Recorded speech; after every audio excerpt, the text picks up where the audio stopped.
we beautifully come together. Ladies and gentlemen, as a round of applause, this is for the people of Sindh that we are here for. Let's remember them and give them a big round of applause for their resilience and for their compassion.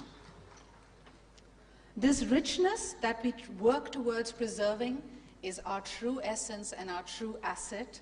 And as we continue, I believe I will invite the next speaker to perhaps expand upon his views and the content of his presentation, and we'll soon get the presentation up and running as well. So ladies and gentlemen, as we are segueing into the very important theme of governance, transparency, and implementation, may I take this opportunity to invite the Chief Secretary of Sindh, Dr. Mohammad Suhail Rajput, for his comments, his observations, and his presentation.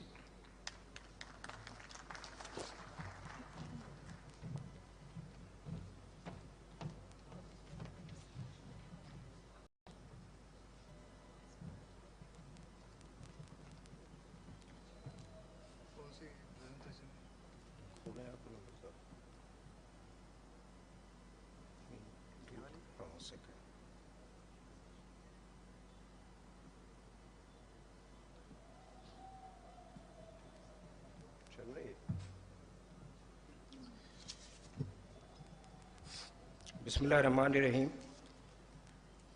Honorable Chief Minister of Sindh, the representatives from international agencies, the World Bank, United Nations, Asian Development Bank, and ladies and gentlemen. I will continue my presentation from where Chairman PND Hassan Naqvi left. That is about how transparent and efficient the governance mechanisms for implementation of these complex projects will be. The sequence of my presentation, I will just introduce the subject, then I will reflect upon the procurement regime which is in place in Sindh, the public-private partnership, the key policies which Government of Sindh has formulated, particularly focusing on resettlement and rehabilitation policy, which is in the phase of final approvals, some of the success stories, the flood response and what were the key successes, and in the end, what will be the key pillars of monitoring and accountability to ensure that the projects which we are discussing today are implemented in a manner which gives confidence to all the stakeholders that they are being done in a manner which is efficient as well as transparent. Over the years, particularly after the 18th constitutional amendment, when many subjects were devolved to the provincial governments, Government of Sindh has been constantly working on improving its governance structure. And I will, with the examples, show you that how this has resulted in the increased capacity for better service delivery, as well as the capacity to undertake complex projects. As they say, every cloud has a silver lining. The catastrophic rains and floods of last summer have strongly highlighted the need to include the climate-specific programming into the governance system. And that need has been strongly pronounced during the last floods. And now we are in a phase where we are trying to build this climate-resilient mechanisms into our project formulation and programs. And as we discussed the 4RF strategy which Government of Pakistan has formulated post-flood, which is resilient recovery, rehabilitation and reconstruction, this will not be possible without an effective governance and robust implementation mechanism.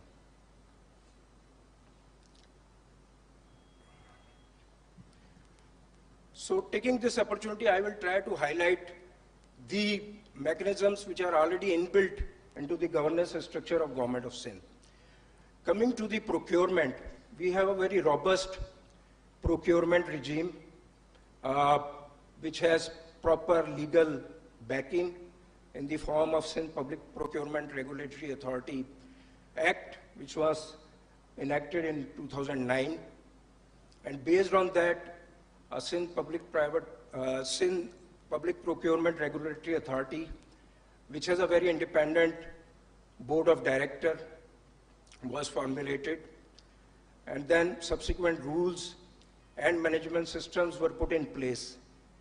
So this is a mechanism which provides that all the procurements being done by the government of Sindh are done through a very competitive, transparent mechanism in order to ensure that we get the best value for the money.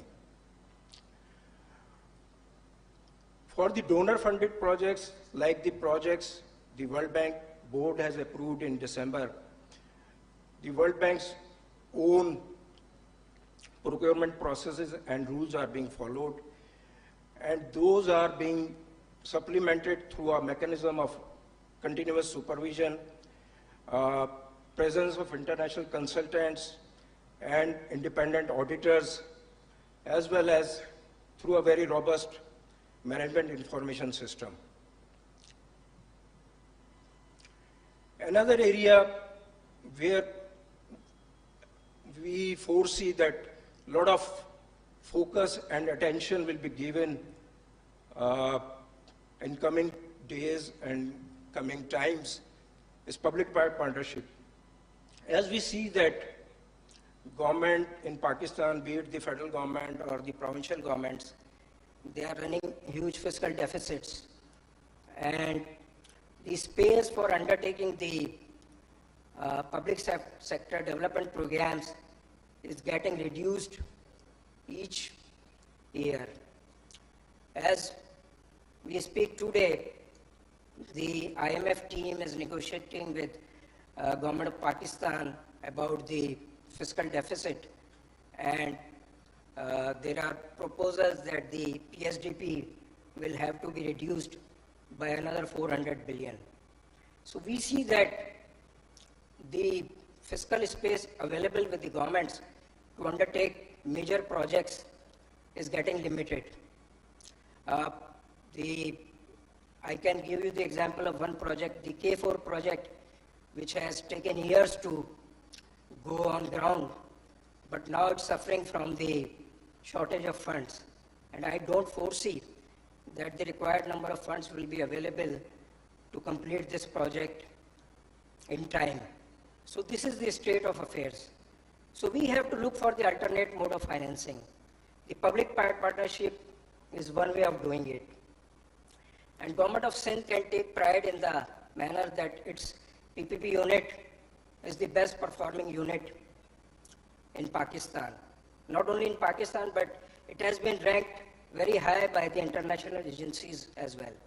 In 2018, Economist Magazine's intelligence unit did the ranking of the public-private partnership units in Asia, and the PPP unit of Government of Sindh was ranked 6th in that ranking. This because we have a very robust legal regime, we have a Public-Private Partnership Act. In fact, the Government of Sindh was the first government in Pakistan to enact a Public-Private Partnership Act. And then it has its set of rules, a very strong, robust institutional mechanism, a very high-powered board, which has a good mix of public sector and private sector representation, headed by the Chief Minister of Sindh. And the decision-making is very efficient through this mechanism. And we have taken the projects to the tune of around $2 billion during the last 12, 13 years.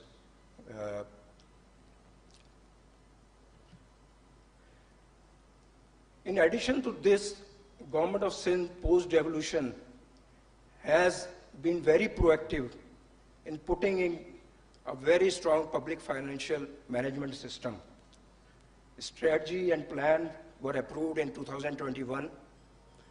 We established a tax reform unit, a debt management unit, internal audit unit, and Information Management Unit.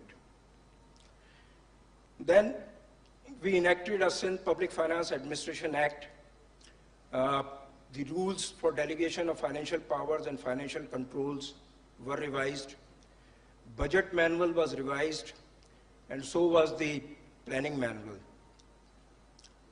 Focus was given to the capacity building and for bringing in transparency in budgeting and financial management. A budget strategy paper was made a part of the annual budget cycle, and it is regularly placed before the provincial assembly to get the legislative oversight in the process. A tax revenue mobilization plan for 5 years have been devised. So all these actions, all these policies, all these manuals have been put in place to ensure a very strong institutional mechanism which guarantees transparency and accountability into the financial management of the Government of Sindh. Similarly, we have made a very effective development policy planning cycle, and its hallmark is that it is aligned with the SDGs of the UN.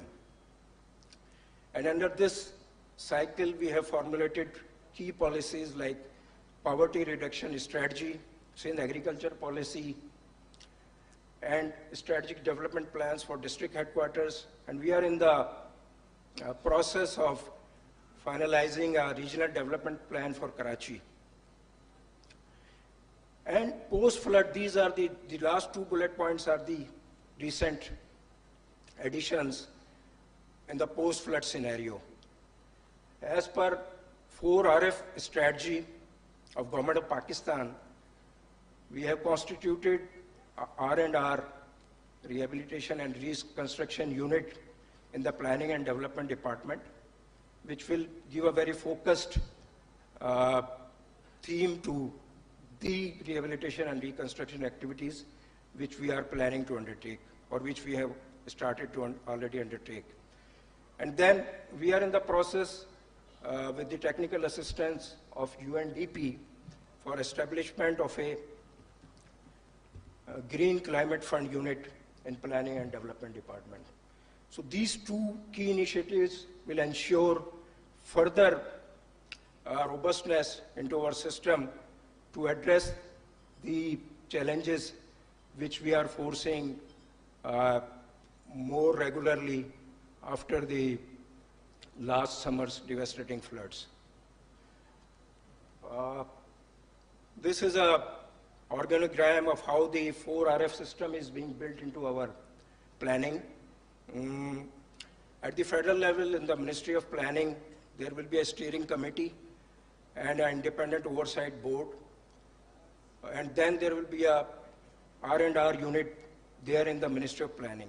At the provincial level, we will have a provincial steering committee, and then there will be a R&R unit in the Planning and Development Department of the Government of Sindh. So this is what will be the provincial structure will be.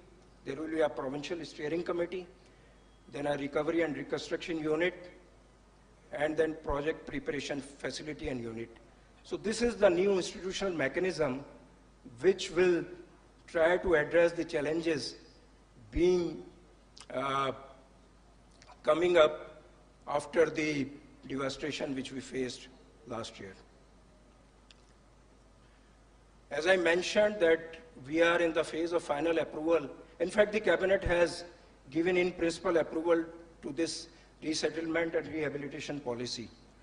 But the public consultations are still going on, and during this month, the final approval from the Cabinet will be obtained for this resettlement and rehabilitation policy of the Government of Sindh, which will not only be effective for this flood rehabilitation and reconstruction projects, but overall projects which the government undertake, be it the donor-assisted projects or the projects we undertake through our own annual development program. Each project has its socio-economic cost, socio-cultural cost. So in order to avoid those costs, a policy which includes legal basis entitlements, key planning processes, and the whole matrix of how the social, cultural cost of the projects can be minimized are being put into this policy. And this policy, as I mentioned, will be instrumental in guiding the government efforts for rehabilitating the flood-affected population in a more systematic and just manner. So based on whatever overview I gave of the governance structure in Sindh and what reforms we are undertaking, there are some key successes which I will like to highlight. In energy sector, the Thar coal project, which has been undertaken through a joint venture between Government of Sindh and Angro Company, Angro Corporation, was a very complex mining project, and it took a lot of innovation to get this project through.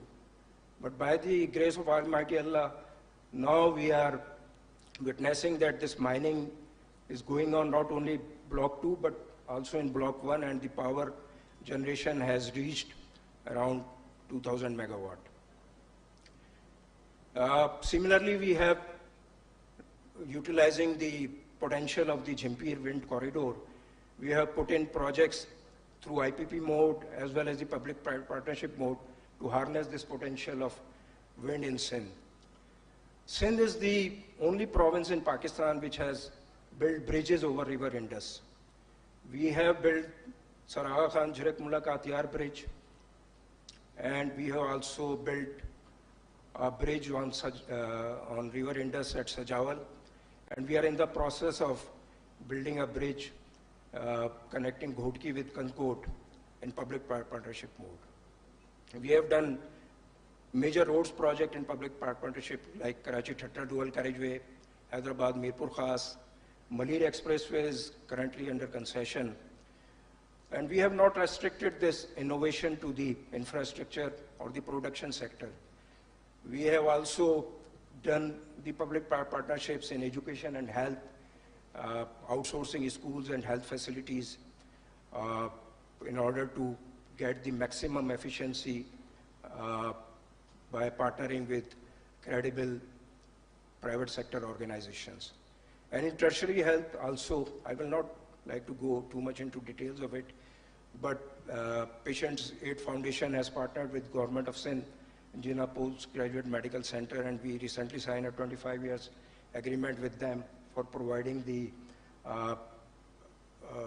combined resources raised through the donors' assistance plus the Government of Sindh's assistance. We have spread the network of NICVD and ICH to almost all major districts of Sindh, and SIUT is also another example of public-private partnership which is creating a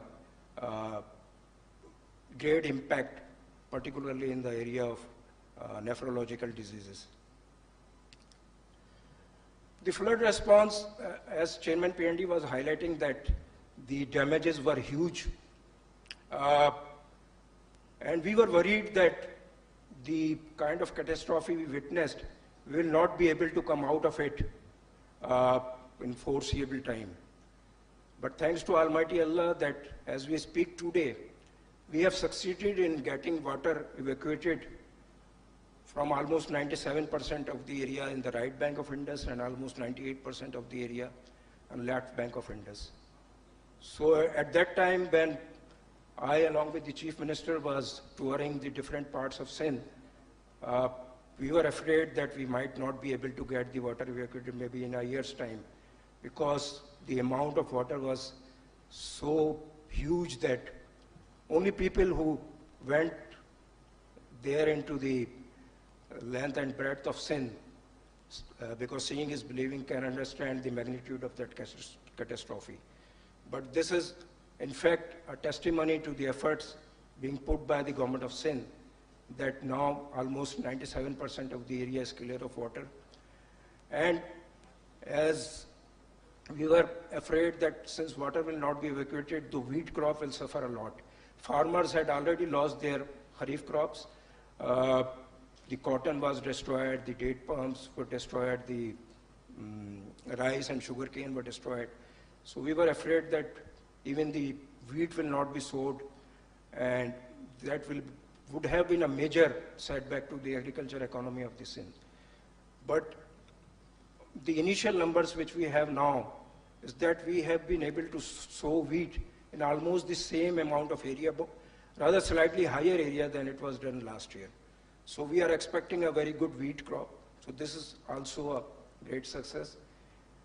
Then, because the millions of people were displaced, we were fearing epidemics of huge magnitude. But thanks to Almighty Allah, that didn't happen. We didn't face any major outbreak of any epidemic. Our relief efforts, I have just given the figures of 4 or 5 major relief items. Though these numbers look very huge, but the demand was so high that I will be candid in admitting that our response was not that adequate. Particularly the initial phase, the demand was so high and the people suffering were so great that we tried our best. But as you understand, governments are generally not known to be very efficient in moving at a very fast pace. But we tried to put in our best, and these are the numbers we were able to supply to the people during this hour of need. Coming to my last slide, and to give confidence to the donors who are here, that what kind of oversight mechanisms, the accountability and monitoring mechanisms we have in place. In Planning and Development Department, we already have a monitoring and evaluation cell which does the monitoring of the projects. But in the last cabinet meeting, we were discussing that we will extend it to third-party monitoring now. So it will not only be the government functionaries which will be monitoring the projects, but we will bring in the third parties to monitor the projects. Then we have a Chief Minister's inspection team. We will try to increase its capacity and to increase its role as well in order to give it a more paraphernalia for monitoring the flood-affected or flood rehabilitation projects. We plan to recruit the procurement advisors, which will bring in more international experience to ensure compliance with international best practices in our procurement. We also plan to have an expert panel. We have project steering committees for different projects. We will try to bring in expert panel to anticipate, identify, and resolve challenges arising during the execution of different projects. And we also plan to have a management information system put in place to geotag interventions and to monitor level of progress and quality of reconstruction. So this is the institutional arrangement we already have in place, and some of the steps we are planning to undertake in coming future. And that will ensure that all these projects will ultimately result in benefiting the citizens of Sindh, which is the ultimate objective and aim of all these projects. So with this, I conclude my presentation and thank you for patiently.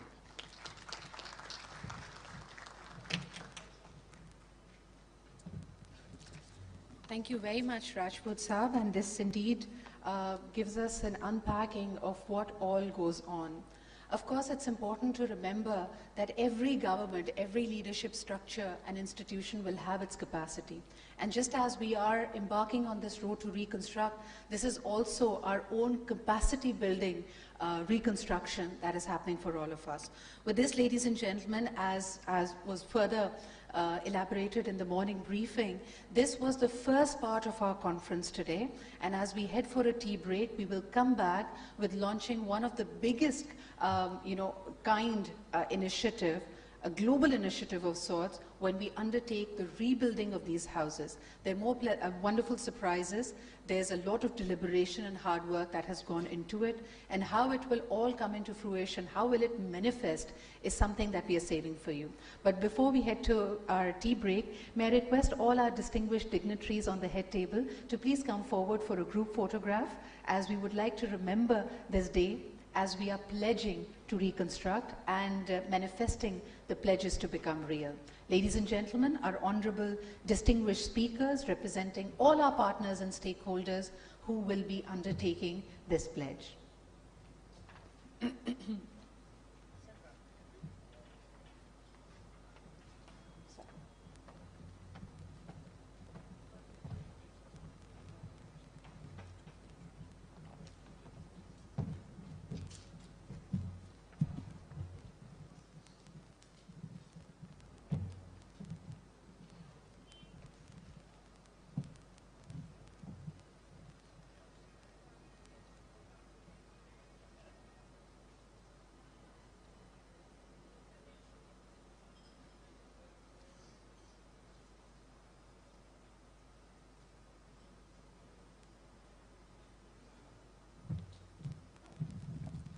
Thank you, gentlemen. With this, we are going to head for a short tea break. Be sure to reconvene in about 15 minutes and be sure to network and ask difficult questions. If you have questions in mind, please, our partners, the people who've been working day and night to make this happen are here for your perusal and to actually ask questions. Thank you very much. We shall reconvene in about 15 minutes.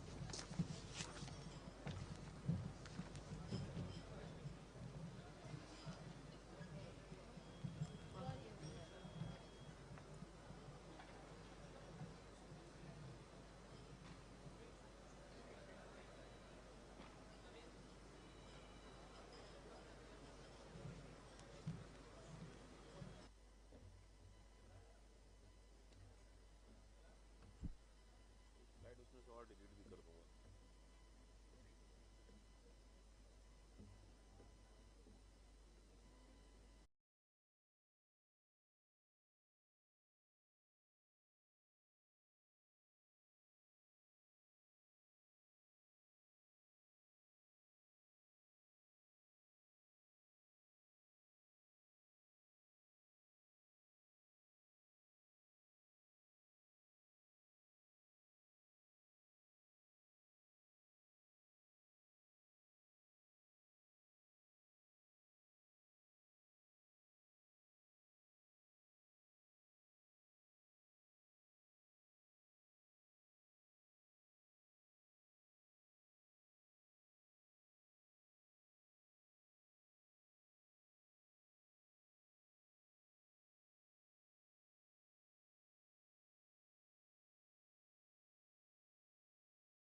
Assalamu alaikum, ladies and gentlemen. May I request you to kindly be seated as we are now about to resume our Resilient Sindh from Pledges to Reconstruction conference. Once again, ladies and gentlemen, may I request you to kindly be seated as we are now about to begin our program. हमारे तमाम मेहमानों से गुजारिश है कि अगर आप अपनी नशिस्तों पर तशरीफ़ रखें तो हम बाकायदा अपने प्रोग्राम का आगाज़ करना चाहेंगे। आप सबसे दरख्वास्त है कि अपनी नशिस्तों पर तशरीफ़ रखें, खुसूसन हमारे वो मेहमान और वो दोस्त जिनका ताल्लुक़ मीडिया से है, हमारे फ़ोटोग्राफ़र्स हज़रात, मेरी आपसे दरख्वास्त होगी कि काइंडली आप नशिस्तों पर तशरीफ़ रखें। And for others who are still going to get a cup of tea for themselves, please take your cups and proceed to your chairs and to your tables so that we may resume the program.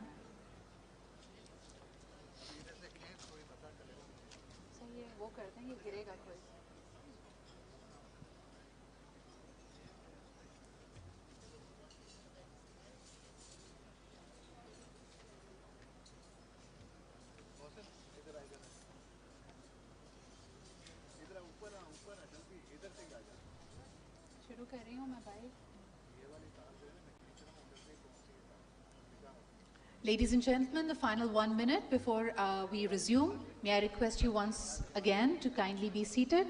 We are going to be doing a little bit of a tech patch up here that will make things smooth, and we are good to begin then.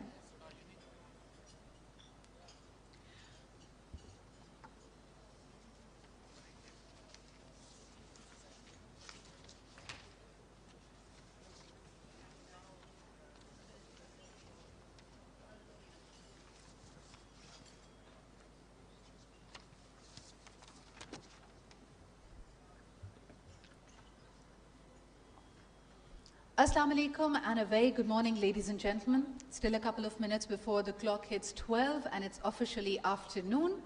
I am Sidra Iqbal and it's my pleasure to once again welcome you to the Resilient Sindh from Pledges to Reconstruction.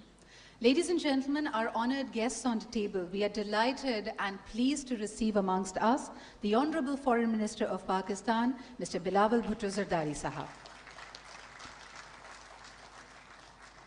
Joining him on the head table we have His Excellency Syed Murad Ali Shah, the Chief Minister of Sindh, Mr. Julian Harness, the UN Resident Coordinator for Pakistan, Ms. Tanzila Habiba, Special Assistant to the CM for Information, Science and Technology, Mr. Naji bin Hassin, the Country Director, World Bank, Mr. Yon Yi, the Country Director, Asian Development Bank, and Mr. Kanud Otsby, the Resident Representative of UNDP Pakistan. Excellencies, ladies and gentlemen, what a fantastic morning we have had as we have come together in compassion and in resolve to convert our pledges into reconstruction roadmaps and to actually transform the lives of many. As we have deliberated since morning, the biggest loss, the colossal loss of June 2022 floods have been borne by the province of Sindh. But this challenge, this polycrisis, that has affected about 12.4 million people, has consumed about 814 lives, and has overall affected about 75% of the province. We come together in compassion and in resolve to make it better for them all. So it brings us great pride to announce to you that to take up this challenge, a never before applied strategy has been undertaken. It brings me great and immense pride to tell you that the biggest housing rehabilitation project of its kind will be deployed here in Sindh before anywhere else in Pakistan. We are compassionate and we have the resolve to that have been damaged. There are some that are fully damaged and others that are partially damaged will be rebuilt. And it's just not about houses and neighborhoods. It's about lives, potential, the talent, and the urge to serve the country. Ladies and gentlemen, to assess the damages and the kind of rehabilitation that this was require, the government of Sindh conducted a house-to-house physical survey in collaboration with the federal and the provincial agencies. This joint survey estimated that about 2 million houses are to be built, and now I'm going to take this opportunity to invite the Secretary, Local Government Department, Government of Sindh, Mr. Najam Ahmed Shah, to give us a debrief about this. Ladies and gentlemen, please welcome Mr. Najm Ahmed Shah.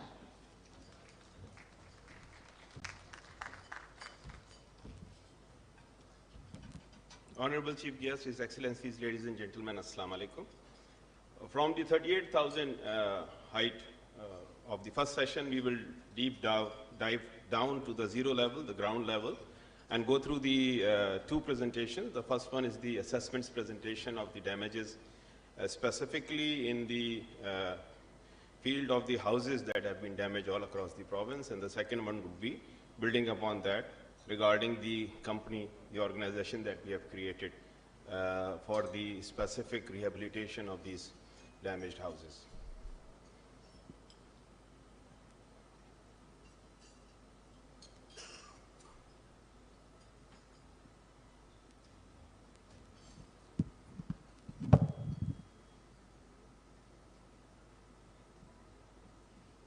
I think there is an issue with the presentation to be seen.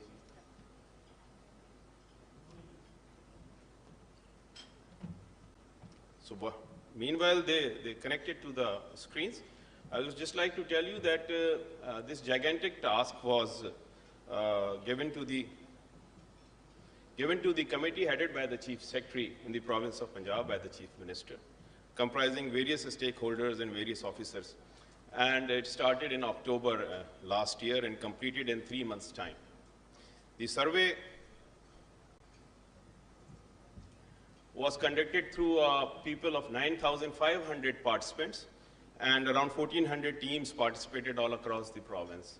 Meanwhile, the IT glitch is being removed. I will try to brief the audience about the survey that has been conducted.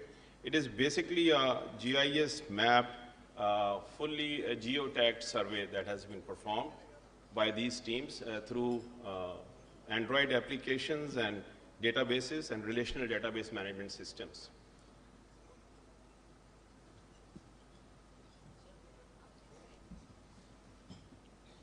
Okay.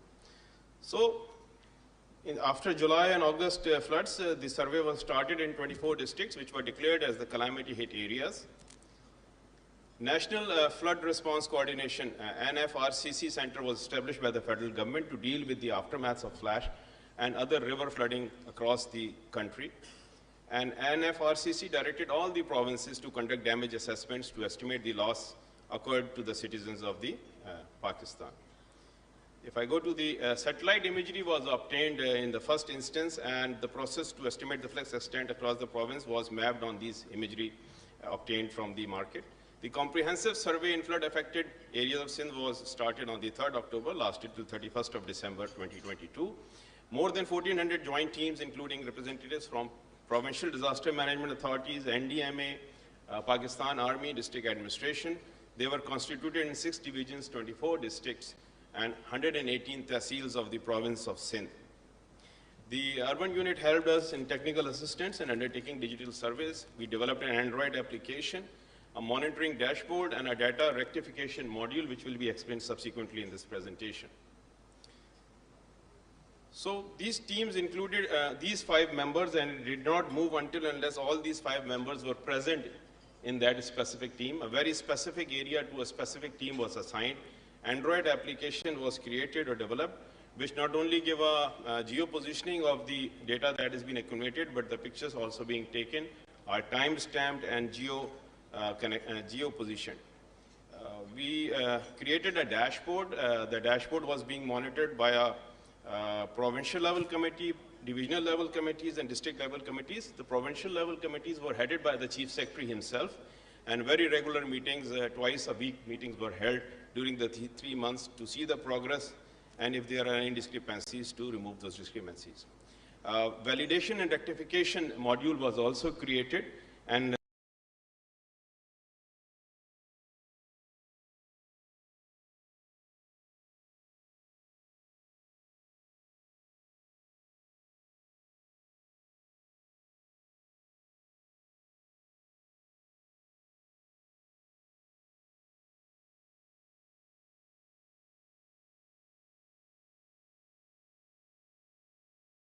is almost very comprehensive and almost as a census level as compared to the others that have been used in other provinces of Pakistan. Pakistan.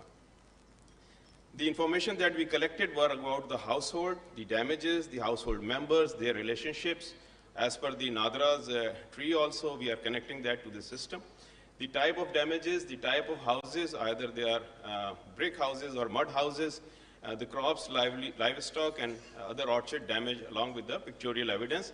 This is in general. However, this presentation is specifically telling about the household that has been damaged and how did we do it.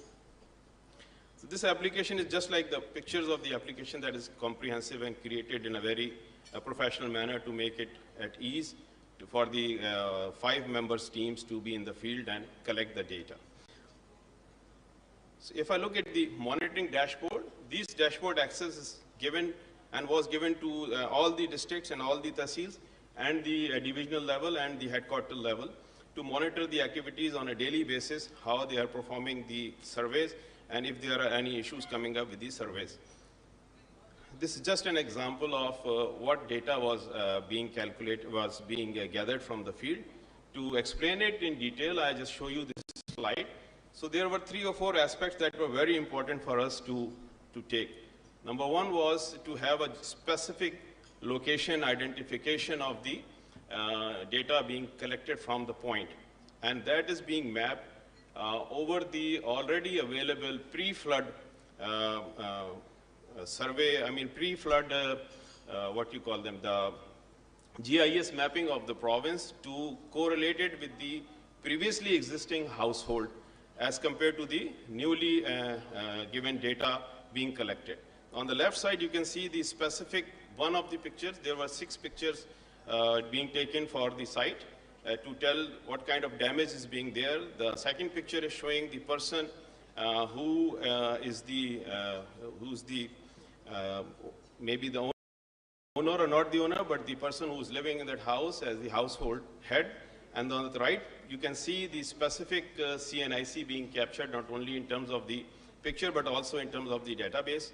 The right bottom shows you the specific location on the map. And on that map, if you see, this is correlated to the previous maps to see whether the house existed prior to the flood or not. To be very precise and very transparent in terms of capturing the data. And this database now can take you to each and every house, each and every individual whose house has been damaged, partially or fully, to a very specific location. And that is the basis, that is the format on which the SPHF now being created is going to come up with their presentation, and they will ask and they will talk about the amount of monies that have been pledged for this reconstruction and how that can be traced through their MIS system with this collection of the data from the field to a very specific family, a very specific household throughout the reconstruction period as far as their house was damaged in the specific first instance. The dashboard, if you can, this is very small on the screen, but I can explain. The attributes that are here are like the family members' names, the cell phone numbers, the CNICs, the type of house, the type of damage. And this type of damage is not in terms of, here you can see it's yes, fully or partially, but the specific questionnaire that was developed with the support of the World Bank clearly highlighted very technical questions which resulted in this kind of a decision making that the house was partially damaged or fully damaged. This was very important for us to understand, to have a way forward and to have our pledges in the future. The number of rooms were also have been calculated, whether it was in a floodplain or not. This has also been taken into notice. So these details are very, very in detail, and not only that, but this printout every day was taken out. And all these 5 members, as you can see in the bottom, have to sign this. And this documentation is all complete and safe and available with the agencies who work with us together in this detailed surveying process. What are the findings? As some of the findings have already been overall disclosed, I just can go through them. So around 1.4 to 1 million households are fully damaged. And this is not a guesstimate. This is a very, very specific number, totaling all the households that have been damaged in each and every district to the last digit. And this data is available and can be perused anytime if somebody wants to look at it. 639,558 houses have been partially damaged, and this means that 69% household are fully damaged, 31% partially damaged. The brick houses, the percentage in this total calculation of 2.1 million household is 79%, whereas 21% houses are kacha houses. So just to reassure that this data that was collected by these 1,400 teams in the field, 1 month was given in the field at the level of the assistant commissioners and DCs and commissioner levels to have a full rectification dashboard. And I just run the slides of those, which is also very, very comprehensive and has all the attributes that can be corrected and can also be traced back. So if a committee, which is far more superior to the committee that went to the field, is also doing this correction, that correction is also recorded in our system, and we can trace it back to who has corrected it and what is the reason that they have done it. So with this database and this job that has been done, the time arrived for the creation of an organization to whom we handed over this data to take it further for the rehabilitation purposes and rehabilitation work, and that is SPHF. I'm really thankful for your patient hearing on the subject. Thank you very much. Thanks a lot.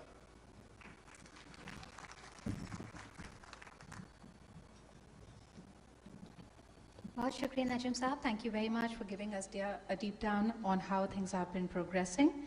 Ladies and gentlemen, for a housing project to be driven to success and to thrive, we need strategic planning and a solid implementation framework. Sustainable, resilient housing being one of the primary ambitions for the Sindh people's housing for flood affectees, and how it could be brought to fruition is something we would like to learn from our next speaker. Please put your hands together to welcome the Implementation and Coordination Secretary at the Government of Sindh and the Chief Executive Officer for SPHF. Please put your hands together and welcome Mr. Khalid Mahmood Sheikh.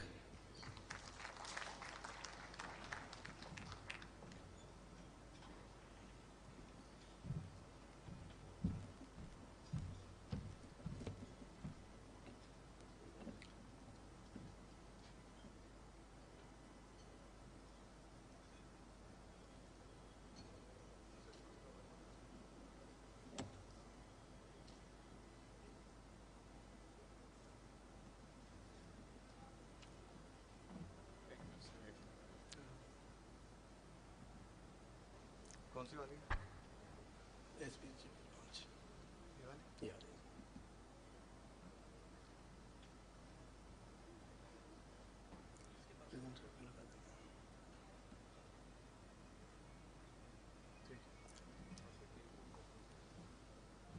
Thank you very much. Ladies and gentlemen, good afternoon. Today I'm taking a few minutes to apprise you about the biggest ever housing project which Government of Sindh has initiated, which shall be responsible for the construction of over 2.1 million houses.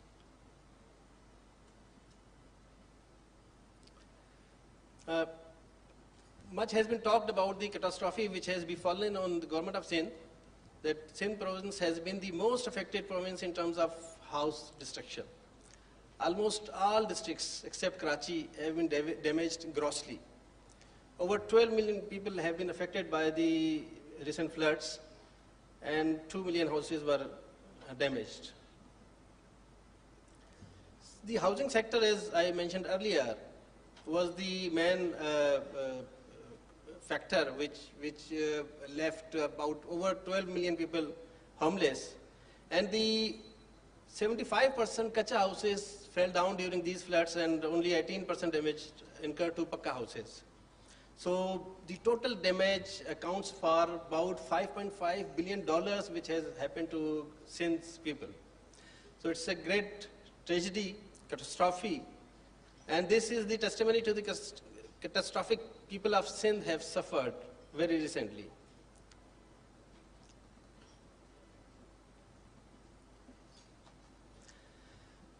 The biggest challenge was to cope with the situation, and while the rescue work was being undertaken, the government of Sindh promptly came up with a solution to create a dedicated Section 42 company under the name of Sindh People's Housing for Flood Affectees. And this Section 42 company comprised directors from the public sector as well as from the private sector. And hence the SPHF came into being. The strategic position of the SPHF is that it is responsible for the reconstruction of fully and partially damaged houses. And the strategy it carries on is 4 pillars: the transparency, resilient housing, long-term partnership, and a word of title to the beneficiaries. I'll go in detail one by one. If you look at the very complex governance map on this structure, so you'll see that as Mr. Najim Shah just told you, that a very robust survey was carried out with the help of deputy commissioners, the army personnel, and so many other people. We have taken one step forward. What we have done, we have created another robust MIS system, and we have engaged implementation partners all over the Sindh who are responsible for the validation of the existing data, as well as there are scores of duties which have been assigned to the implementation partners. The implementation partner, you can see in the green app form, are 5: SRSO, NRSP, HANDS, SAFCO, and Thardi. They have been engaged. Today we are seeing the contract signing ceremony as well. They are going into the fields, they are validating the data, they are hand-holding the individuals, they are going to get the accounts opened of the beneficiary, they will train them, and they will ensure that the houses are constructed as per resilient model which has been discussed and deliberated and approved by the World Bank and the SPHF engineering team. Once this validation is done, the SPHF engineers will review it and get it vetted from the NADRA and SPARCO. NADRA will ensure to see that the beneficiaries from one family get one plot, one house constructed. There is no multiplicity of the data. The SPARCO, we have got 2 data imageries from SPARCO, one before flood and one after flood, post flood. The purpose or reason is that before flood, the SPARCO will tell us, yes, there was a house which existed. And post flood, if the house is not there, he is liable for the compensation for the reconstruction as well as the title. So these are the checks which the implementation partners, SPARCO, NADRA, everybody is checking on all these data. The governance and the transparency continues. With that, we have also hired an independent validator, an engineering firm, which will have a check on the implementation partner's performance. They will go and see whether the construction guidelines are being followed or not, and they will report back. Then after, we have got another audit firm, which will take this data, review them, and give instructions to the banks for the disbursement to the beneficiaries. If you look at this whole web, you will see that there is no government machinery, there is no bureaucratic issue. Everything is being done, managed, and being executed by the private sector.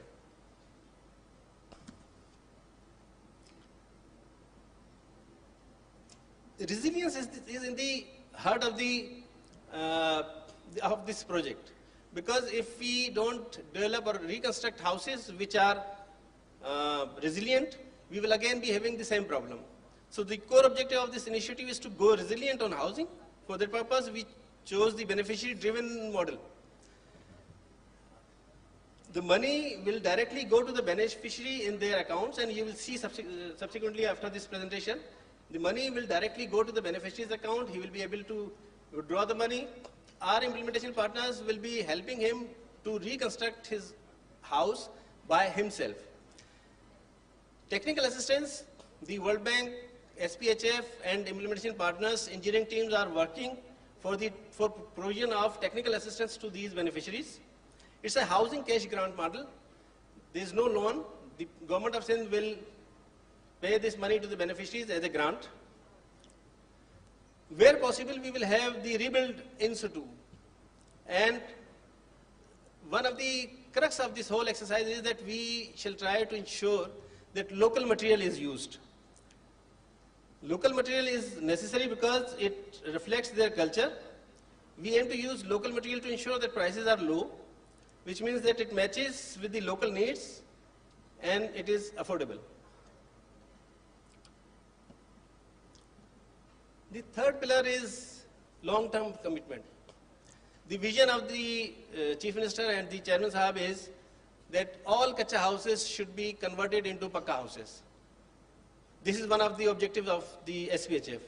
So we are calling all the donor agencies to come forward in terms of loan, grants, or under public-private partnership, but we want to extend this coordination and cooperation with the international as well as local donors. There are many local donors who are present here who have committed for reconstruction of houses. We will talk about it later.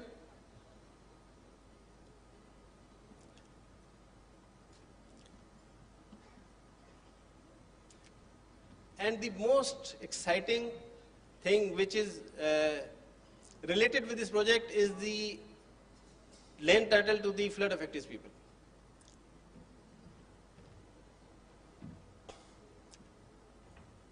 The vision of Chairman Pakistan Peace Party is that who has directed us that we should not only construct houses, but the title of the house should also be created in his or her name, which simply means that household whose house was constructed under SPHF shall be enjoying the ownership of an asset worth maybe 800,000 or 1 million houses. So you can feel the transformation which this title issue enable into this project, that people who don't have their houses will have their houses, and as well as they will have one asset creation with them.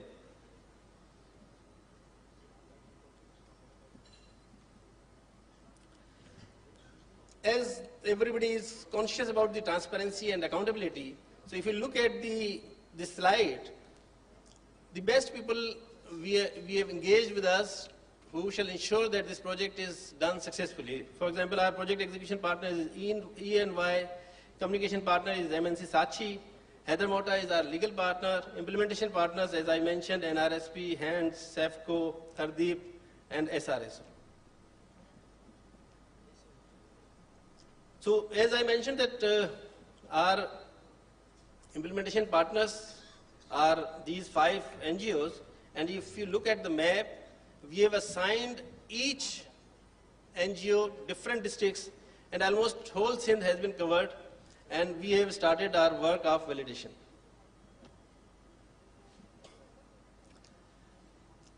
One of the feature of SPHF, we are just about to conclude, is the creation of a relationship between the donor and the beneficiary. We have tried to ensure that if you log on to our website, you will be able to approach region-wise, district-wise, taluka-wise, or beneficiary-wise.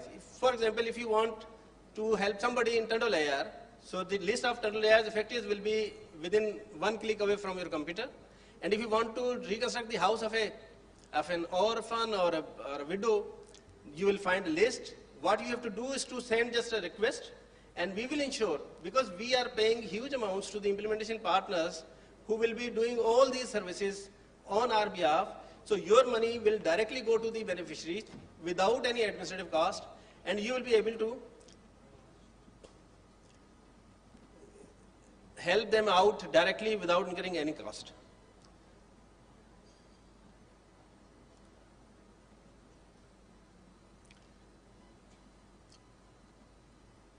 When we developed this project, we had a very challenging task. About $2.08 billion were requirement of the reconstruction of 2.1 million houses. But the Sindh cabinet provided 250 million USD, World Bank provided and have approved $500 million, and we are still short of $1.3 billion. But the enthusiasm which I am seeing in the local as well as in the international donor agencies, I am very confident, because somebody told me in the World Bank that they started Nepal with $200 million and they closed it on at about $700 million. So I am pretty confident that with the transparency and the mechanism which we have just explained, and with the ownership of the political leadership, we will be able to bridge this gap very soon. I hope to have another seminar here when we have completed 10,000 houses in next 3 months' time, inshallah. So let's join us for a moment of hope and restoration. That was all from my side. Thank you very much.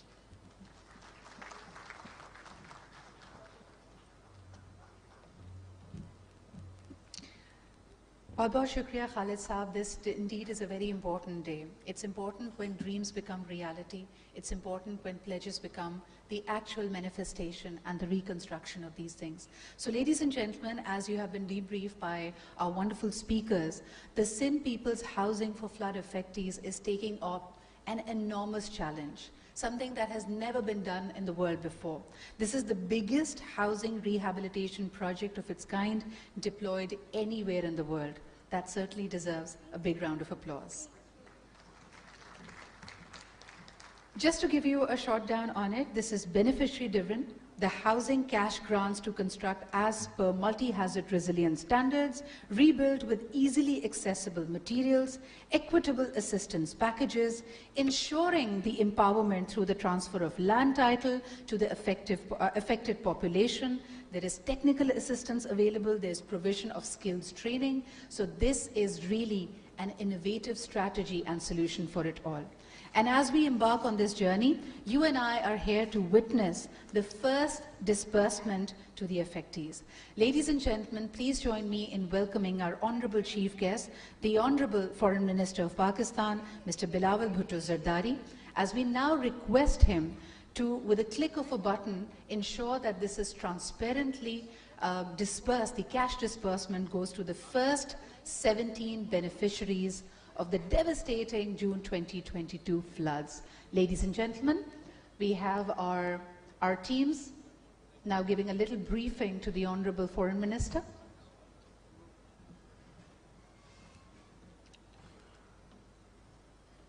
As we move towards a cashless, transparent system, of course using the most innovative ways, we are now connected to the districts, and we will soon, very soon, be able to speak to these 17 beneficiaries live from all over Sindh as well. Ladies and gentlemen, the process has now begun.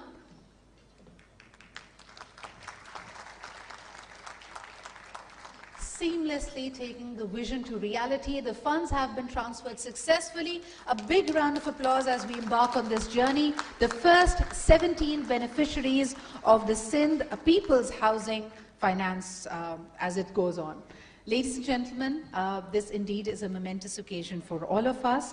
And of course, all this would be impossible without our implementation partners, those who have been assisting in making sure that the transparency is maintained. I must tell you a little bit about the implementation support for housing reconstruction will be carried out in the most credible way with strong institutional base at the community level. Our implementation partners will ensure it all. And this, of course, includes the National Rural Support Program, the Sindh Rural Support Organization, Thardeep Rural Development Program, the Sustainable Actions to Access Financial Capital Opportunities, commonly known as the SAFCO, and last but definitely not the least, the Health and Nutrition Development Safety Society, which is hands. Ladies and gentlemen, may we now take this opportunity to invite our distinguished friends on the head table to please oversee the signing ceremony, the Memorandum of Understanding with our implementation partners. May I request the Honorable Foreign Minister and the Chief Minister and our dignitaries on the head table to please proceed as we will proceed to the Memorandum of Understanding signings with our implementation partners.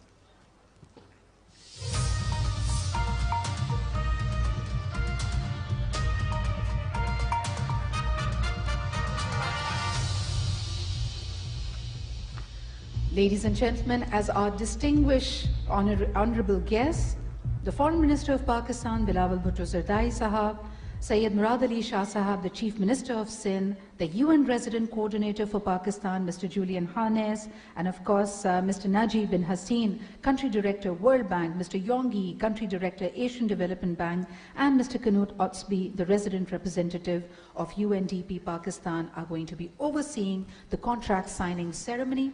First and foremost, I would like to request the CEO of Sindh People's Housing for Flood Affectees, Mr. Khalid Sheikh, and the CEO Sindh Rural Support Organization, the SRSO, Mr. Dittal Kalhoro, to kindly join us at the table, and of course they'll be signing the contract.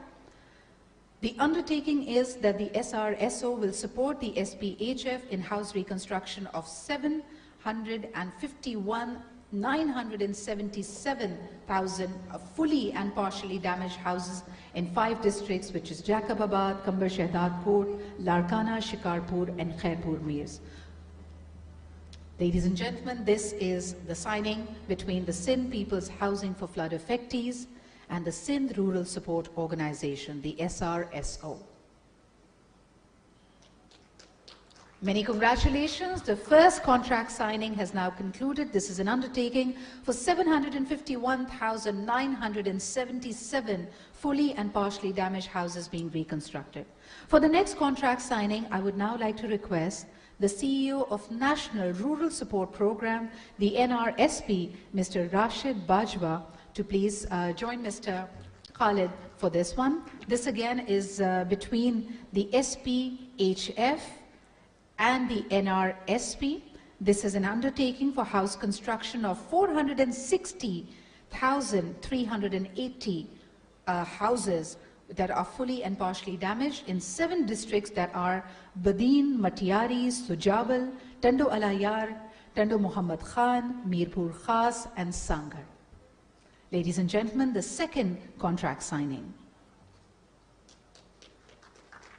Many congratulations. This truly is a momentous occasion and an historic undertaking. Ladies and gentlemen, may I now call upon the CEO of Health and Nutrition Development Society, HANS, Mr. Sheikh Tanveer Ahmed, to kindly join us for the third contract signing.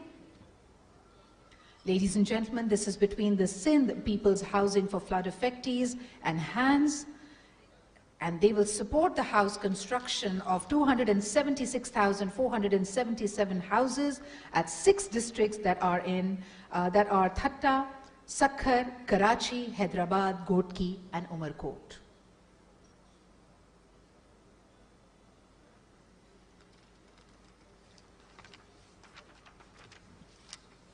Alhamdulillah, the third signing has now completed. Ladies and gentlemen, as we move towards the final contract signing, for the final contract signing, I would like to request the CEO of Sustainable Actions to Access Financial Capital Opportunities, SAFCO, the Support Foundation, Mr. Bashir Ahmed, to kindly join us. Ladies and gentlemen, SAFCO will be assisting in the reconstruction of 262,642 houses that are fully or partially damaged in the 2 districts, that is Noshero Feroz and Shaheed Benazirabad.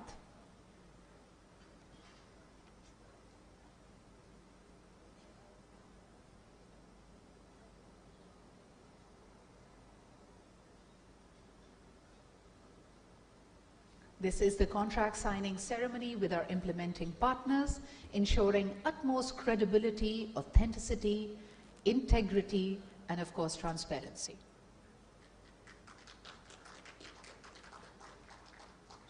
Last but definitely not the least, ladies and gentlemen, our next partner, I would like to now call upon the CEO of Thardeep Rural Development Program, Mr. Allah Nawaz Samu. TRDP will be supporting the reconstruction of 238,313 fully and partially damaged houses in 3 districts, Dadu, Jamshoro, and Tharparkar.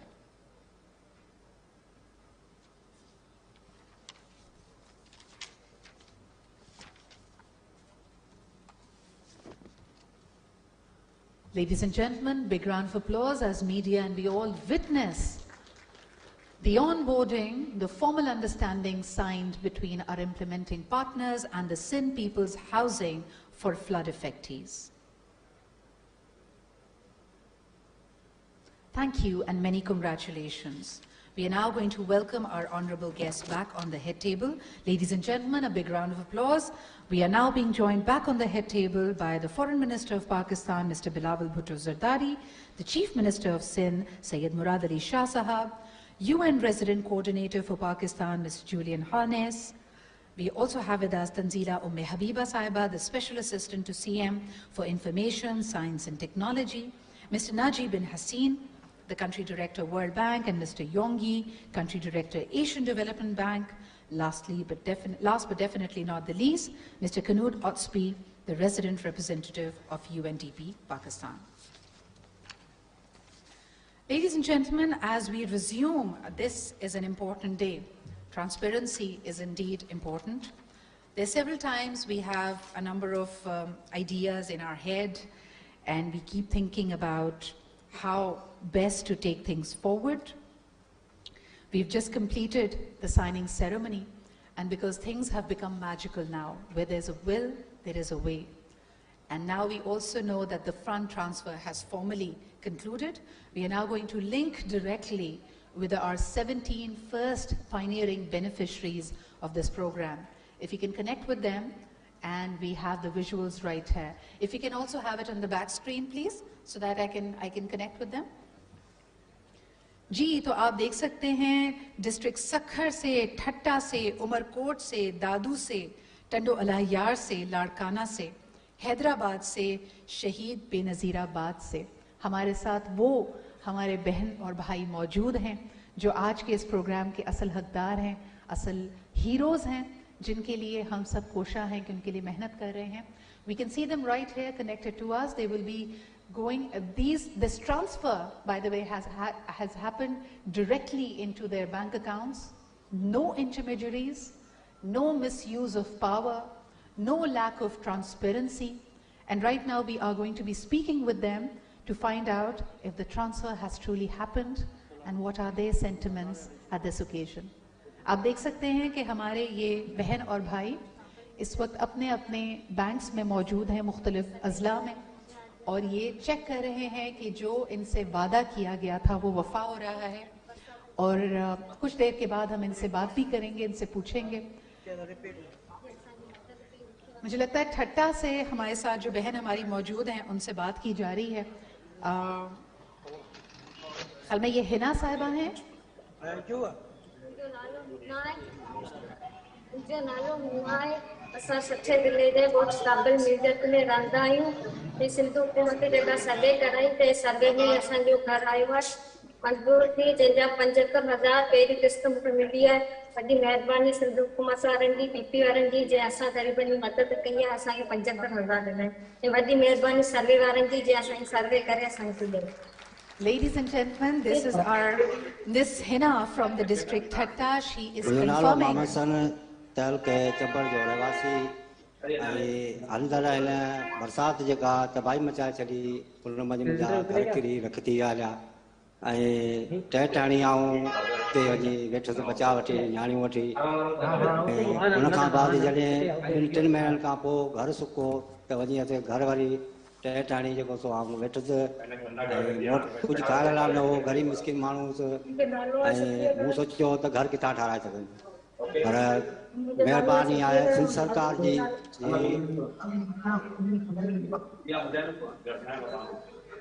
Sindh सरकार जी जंहिं मूं ते महिरबानी कई, जेको मूंखे मदद ॾिए पई.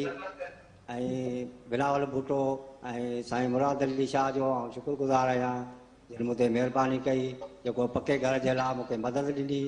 ऐं इंशाअल्लाह मुंहिंजो पको घर ठहंदो ऐं कामयाबु थींदो. हिन वक़्तु सिंध सरकार जे तरफ़ां 75,000 जी मूंखे किस्त मिली आहे.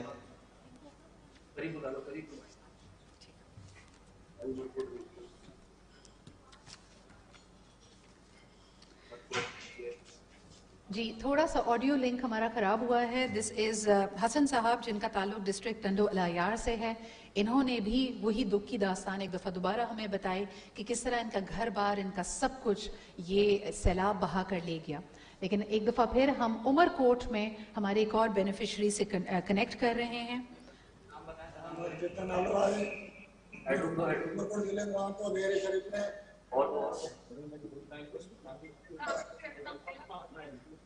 मेरे शरीर में रहा तो आ गया बरसात में घर गिरी हुआ है, घर गिरी हुआ है. 75,000 क्या है अच्छा, ऑडियो लिंक के बायस हम इनकी बात समझ नहीं पा रहे, लेकिन आपको बताएं कि चेतन हमारे साथ उमरकोट से हैं और सबसे ज़बरदस्त बात अगर आप नोटिस करें कि वो इसमें ये है कि रंग, नस्ल, जेंडर इस तरह का कोई बायस नहीं है. The people who are the beneficiaries of the programme are the true people who require the help.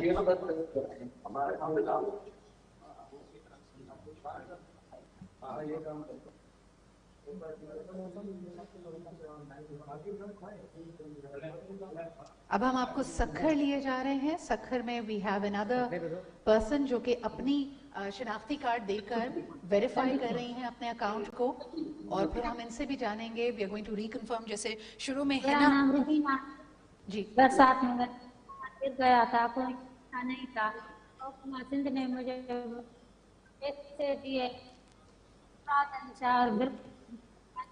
ने हमारी मदद की, बहुत मशहूर. मैं अपने बच्चों को घर बना के दूंगी. शुक्रिया.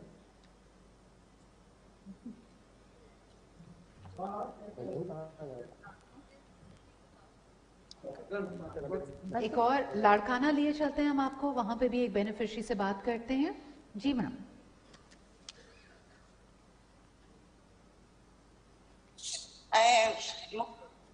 शुक्र अल्लाह जो इंसान जो मैं हूंदो आहे पंहिंजी चौधरी घर इंसान जी महफ़ूज़ जगह हूंदी आहे. चौधरी उहो घर असांजो बरसातुनि दौरान किरी पियो आहे.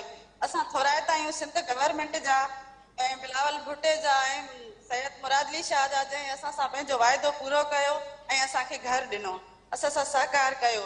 अॼु मां हे पैसा वठण आई आहियां पहिरीं किस्त ABL बैंक मां. ABL वारनि जो बि थोरो जंहिं असांखे टाइम ॾिनो, ऐं हाणे पंहिंजो अहिड़ो घर ठाराईंदमि इंशाअल्लाह जंहिंखे को बि तूफ़ानी हमिलो या बरसात या कहिड़ो बि कोई भी कुछ न कर सके. मेहरबानी. जी, बहुत बहुत शुक्रिया. हमारे साथ हमारे ये मेहमान मौजूद थे. Who are the true heroes? Who are the ones we're working for? बहुत शुक्रिया. आपसे हमारी मुलाकात हुई इसी बहाने. And again, हम सबको ये पता चला कि how transparent the system has moved forward. When we talk about homes and schools and neighborhoods and about being inclusive and about being just, these rules and these ideas only don't have meaning in big conferences. They have meaning where they are affecting the common man who has to leave these houses, go to a school, access a hospital, find out what his means of living are. So that's where real impact work happens. Ladies and gentlemen, there is a saying that good is equally contagious. When you have that good vibe going on, and since this is a congregation of people who have a heart and who have compassion, I'm very happy to share with you that we have 3 more pledges that have been submitted. Ladies and gentlemen, okay, so we have 3 pledges. Unfortunately, one of our, the people who's made a pledge had to leave for a prior appointment, but we will be getting in touch with him. We must acknowledge this is the president of Bank Al-Falah, Mr. Atif Bajwa, who's made the first pledge. A round of applause for him as well, ladies and gentlemen. Next up, we also have one of the dearest sons of Sindh who have played a very important part when it comes to hospital and health networks. He's also making a pledge. We have with us none other than Dr. Abdul Bari Khan Sahab, the CEO and President of Indus Hospital and Health Network. Pai Sahab, may I welcome you here.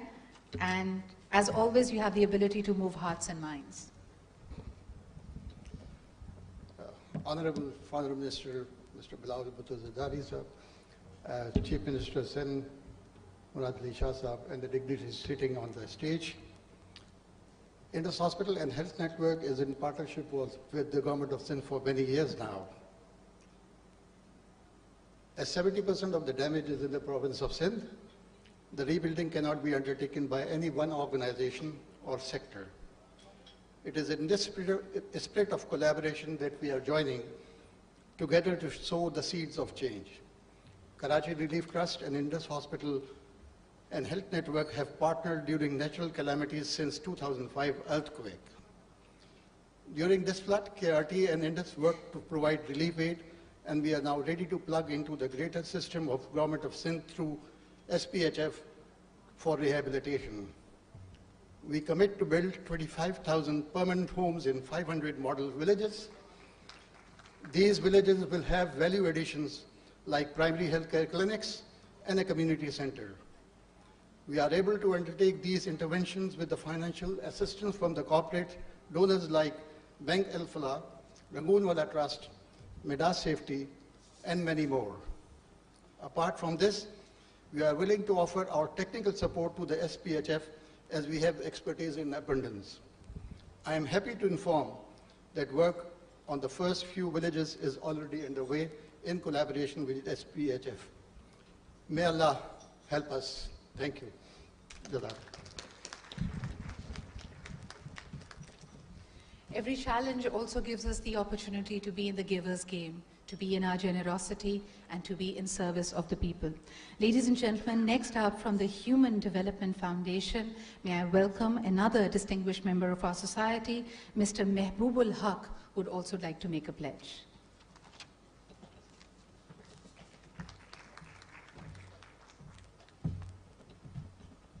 Assalamu alaikum, Chairman Bilawal Bhutto, Chief Minister Saab, dignitaries, ladies and gentlemen. Human Development Foundation has been in Pakistan for the last 25 years. We've been working in the health sector, education sector, livelihoods, sustainable environment. जैसे बारी साहब ने कहा कि ये घर बनाना सिर्फ एक बिगिनिंग है, हम इनके livelihoods restore करेंगे in the most optimum manner. हम इनकी एजुकेशन के लिए वहाँ फैसिलिटीज़ देंगे और ये घर जो है SPHF के साथ अगर बनाएंगे तो infrastructure off grid solar solutions and other allied facilities SPHF के साथ हम यहाँ डेवलप करेंगे and this just a beginning and these contributions primarily are coming from the Pakistani diaspora in the US. Thank you sir.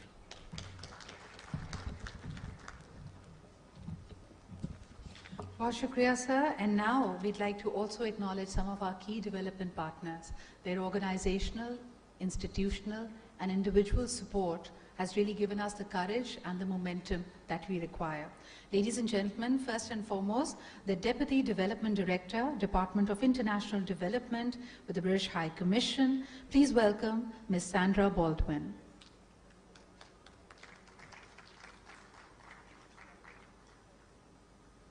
Ms. Sarah, we'd love to welcome you up here on the stage and to hear from you the pledge and, of course, the resolve to help make Sindh as resilient as possible.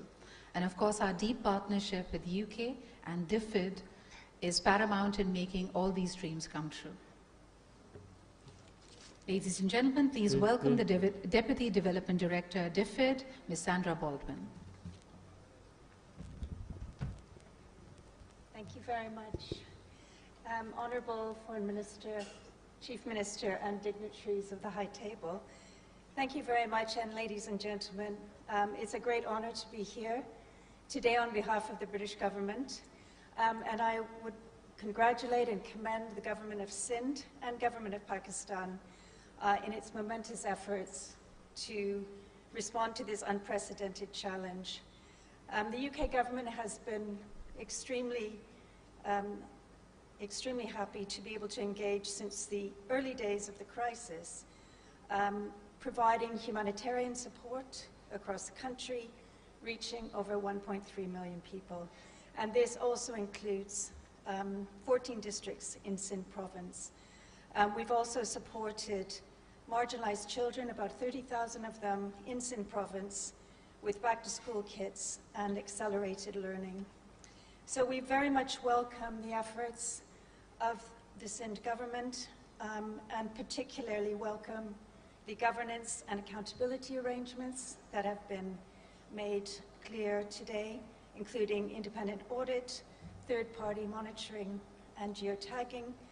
And we commend you and continue to commit our support in the ongoing recovery and rehabilitation efforts of the country. Thank you very much. Thank you, Ms. Baldwin. Once again, we go back to the vision of our leader, Mohtarama Benazir Bhutto Shaheed Sahiba.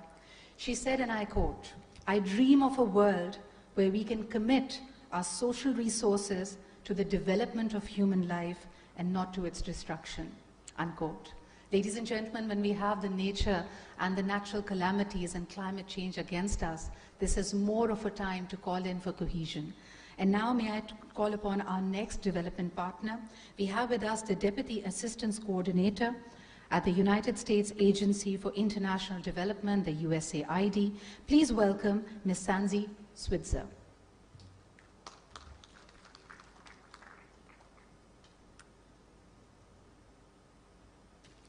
USAID has been pivotal in bringing projects and the right practitioners and experts together.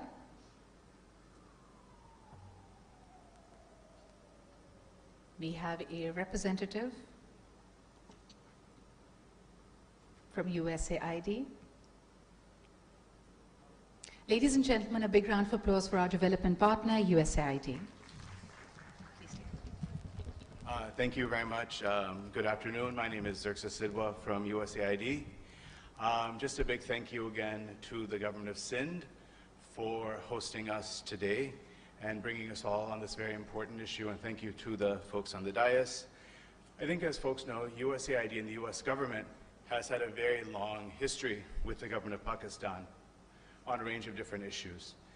And like my colleague had said before, we were also one of the first to really lend our support to the government of Pakistan during the time of the floods, especially in Sindh.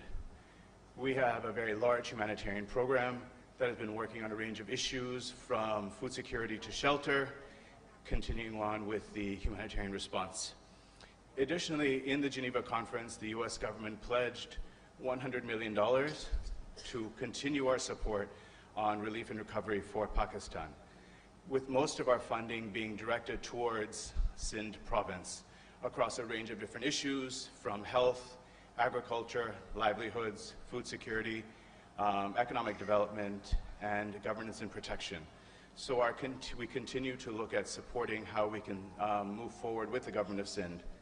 I think today's meeting was a great discussion on the accountability and credibility, and we look forward to continuing with the government of Sindh to really discuss issues around food security, malnutrition, and some of the other challenges that the province is facing, and how we as USAID, through our grant funding, can continue to fill the gaps and continue to support the government of Sindh moving forward to ensure that folks have access to quality services as they recover from the floods. Thank you very much. Thank you very much, sir. Ladies and gentlemen, another development partner, of course, with global expertise, with a lot of experience and understanding of matters, and of course, for rolling out strategies that can be owned by the community and the local setups. Our next development partner, the CEO of Aga Khan Agency for Habitat, the Aga Khan Agency for Habitat. Please welcome Ms. Nusrat Nasab.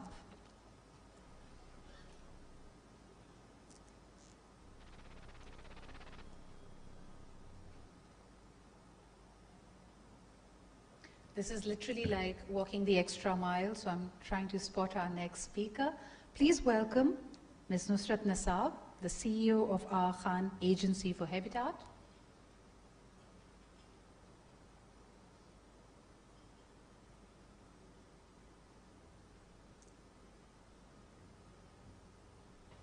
It's awfully quiet, and Sindh is not known to be stingy for applause. Ladies and gentlemen, a big round of applause for our next development partners as they come together for rebuilding and reconstructing lives in the province of Sindh.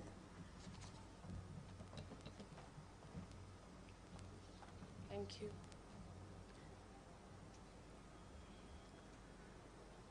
Chairman Bilawal, Chief Minister, and distinguished guests. Assalamu alaikum.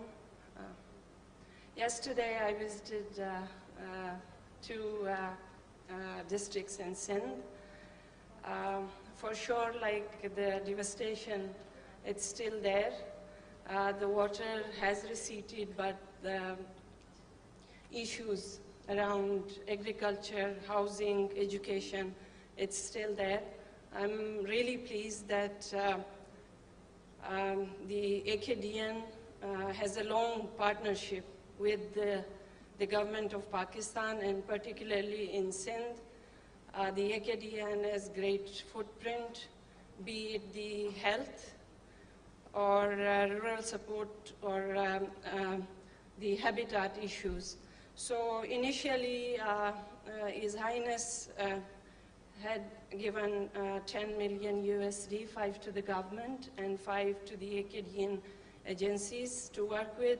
Currently, we are helping with school in 2 districts, and we will be doing more.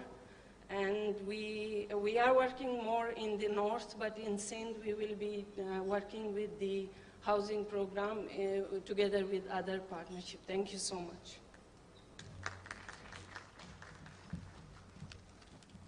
Thank you, Ms. Nassab.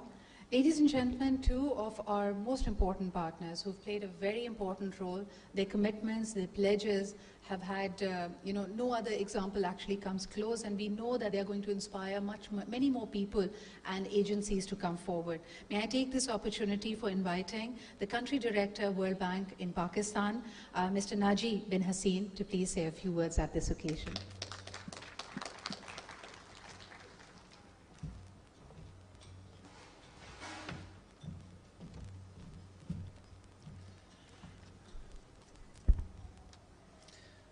Bismillah ar-Rahman ar-Rahim.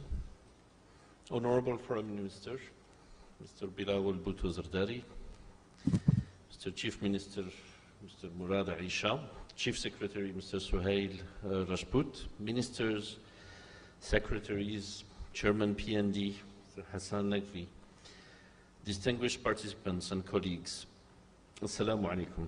Thank you very much for inviting me to this forum today and this opportunity to present at this rightly named conference, from pledges to reconstruction. As you have seen from the lounge today, reconstruction is ongoing.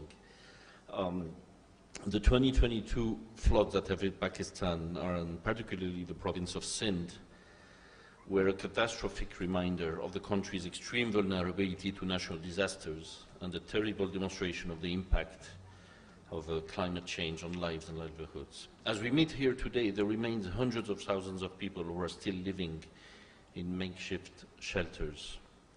We have been working closely with the government of Sindh to design solutions to support these people to rebuild their lives after the devastating floods.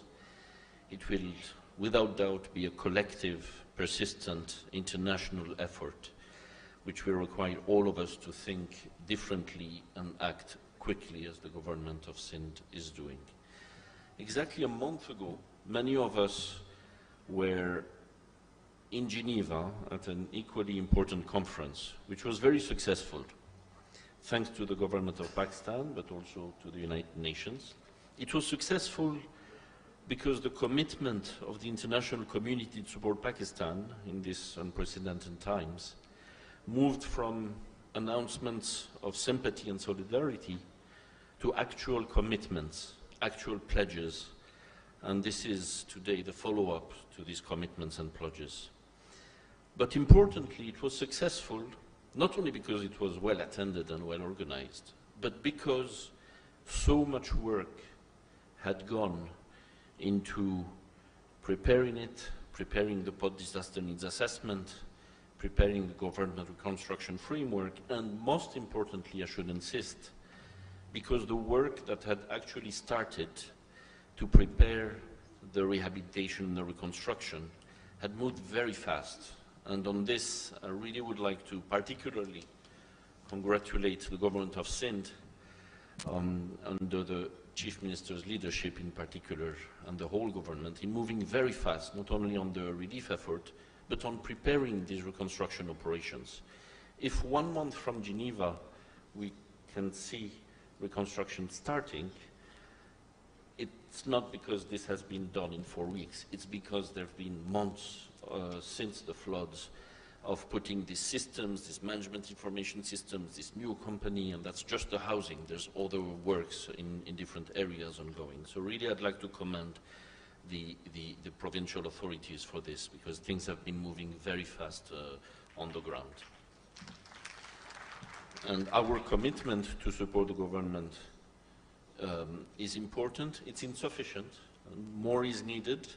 But it came strongly because there was so much work done in preparing for this. It's one thing to announce billions of rupees or dollars, but it's another thing to align these to get results on the ground started, as we have witnessed today. You, Chief Minister, Honorable Minister of Foreign Affairs, ladies and gentlemen, you can count on the World Bank to be with you on this journey, to support housing reconstruction, to support farmers, to support infrastructure rehabilitation, roads, irrigation systems, in a way that is resilient and that is transparent and that is well targeted. As you may know, beyond the immediate relief in which we contributed using our existing portfolio, our Board of Directors approved on December 19 close to $1.7 billion for 5 projects to support the province, to support the reconstruction, the housing reconstruction, to restore crop production for vulnerable communities and farmers, also to support cash for work, roads reconstruction, the health sector and social protections. Critically, and this is the launch you've seen today, the Sindh's housing, floods emergency housing reconstruction projects of $500 million is supporting owner-driven. You've seen 17 owners today live on the screen, which was very touching, and I'd like to congratulate the teams who organized this. It was very, very, very, very well done. It will support owner-driven and multi-hazard resilient reconstruction of core housing units. The housing subsidy that you've seen will provide reconstruction and restoration grant for 350,000 housing units. That's almost 20% of the needs, so it's not enough, it's insufficient. As you have seen from the numbers below, there's close to 1.5 million fully damaged houses. The nice thing about this operation is that it's scalable. The additional pledges you've just heard means anyone could focus on a village, on a group of houses, or for bigger partners and donors contribute to this effort, because the management information system allows it to be scalable and well targeted. So, more importantly, this project will ensure that all project beneficiaries will benefit from some form of land ownership or some protection on the house they will reconstruct. I would like really to thank the government of Sindh on its commitment and continued work on the rehabilitation and resettlement framework that was mentioned earlier by the Chief Secretary Sohail Saab. That's very important. There's a final consultation stage that is planned. It's expected to be approved soon by Cabinet. This R&R framework is absolutely critical, and I'd like to commend the government for moving on this. The World Bank remains committed to support these efforts on reconstruction and rehabilitation with transparency and equity, and I'd like to end on that, because these issues of targeting the right beneficiaries in a transparent manner are at the core of our designs to build back the lives of the people in the flood-affected districts of the province. We will continue to work closely with the provincial authorities to ensure that the resources are spent efficiently so that they reach those that are being hardest hit, including the supporting systems and capacities that have been presented. We are in fact working closely on developing a monitoring, evaluation, and follow the flow of funds, as we call it ME3F, that we'll develop jointly with other partners like UNDP and with the government, to develop tools like surveys, third-party audits to allow the government of Sindh, the partners, including the World Bank, and the broader public to follow the implementation of these projects. And this comes on top of what you have heard from the government of Sindh, of the Chief Secretary, on all the governance systems that are being put in place. The MNE cell, the Chief Minister's inspection team, the MIS, the third-party monitoring, all of these are made to ensure transparent spending of these funds, good targeting, and public information on what is being done with these public funds for reconstruction. You can count on the World Bank going forward on this journey for reconstruction, and we hope that we'll do that in a coordinated way with other partners. But I'd like to end by saying that we are leaning forward, as I was mentioning, but much more is needed because the needs are enormous in all these areas. Thank you very much.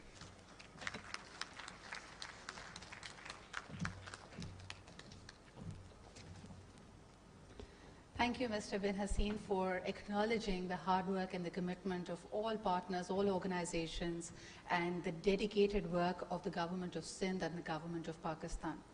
अच्छा, हम लोग कुछ इस तरह के हो गए हैं कि हमारी तारीफ भी होती है तो हम उसको पूरी तरह गैदर नहीं कर पाते. ये एक बहुत बड़ी इंडोर्समेंट है कि जब आपके दरमियान वर्ल्ड बैंक आके ये कहता है, और मैं I am drawing from his speech only, कि 9 जनवरी को जिनीवा में कॉन्फ्रेंस होती है जिसमें प्लेजेस होते हैं, और उन प्लेजेस को फौरी तौर पे पाया तकमील तक पहुंचाना, रिकंस्ट्रक्शन तक लेके जाना 4 हफ्तों में. This is a mammoth task. And it would not have been possible अगर इसके पीछे पहले से ही ग्राउंड वर्क और होमवर्क ना हुआ होता. तो हम वहाँ पे क्रेडिट भी नहीं लेते, तारीफ भी नहीं एक्सेप्ट करते जहाँ हमारी तारीफ हो रही होती है. But this is a major thing, and I think as Pakistanis, as people of Sindh, we should be very proud of this. Ladies and gentlemen, let's take this opportunity of inviting our next speaker, another very important development partner, again because somebody well versed, understanding the structures, the culture, the ethos of the people. They have also played a very important part and will continue to do that. We have with us the country director of Asian Development Bank. Please welcome Mr. Yong Yi.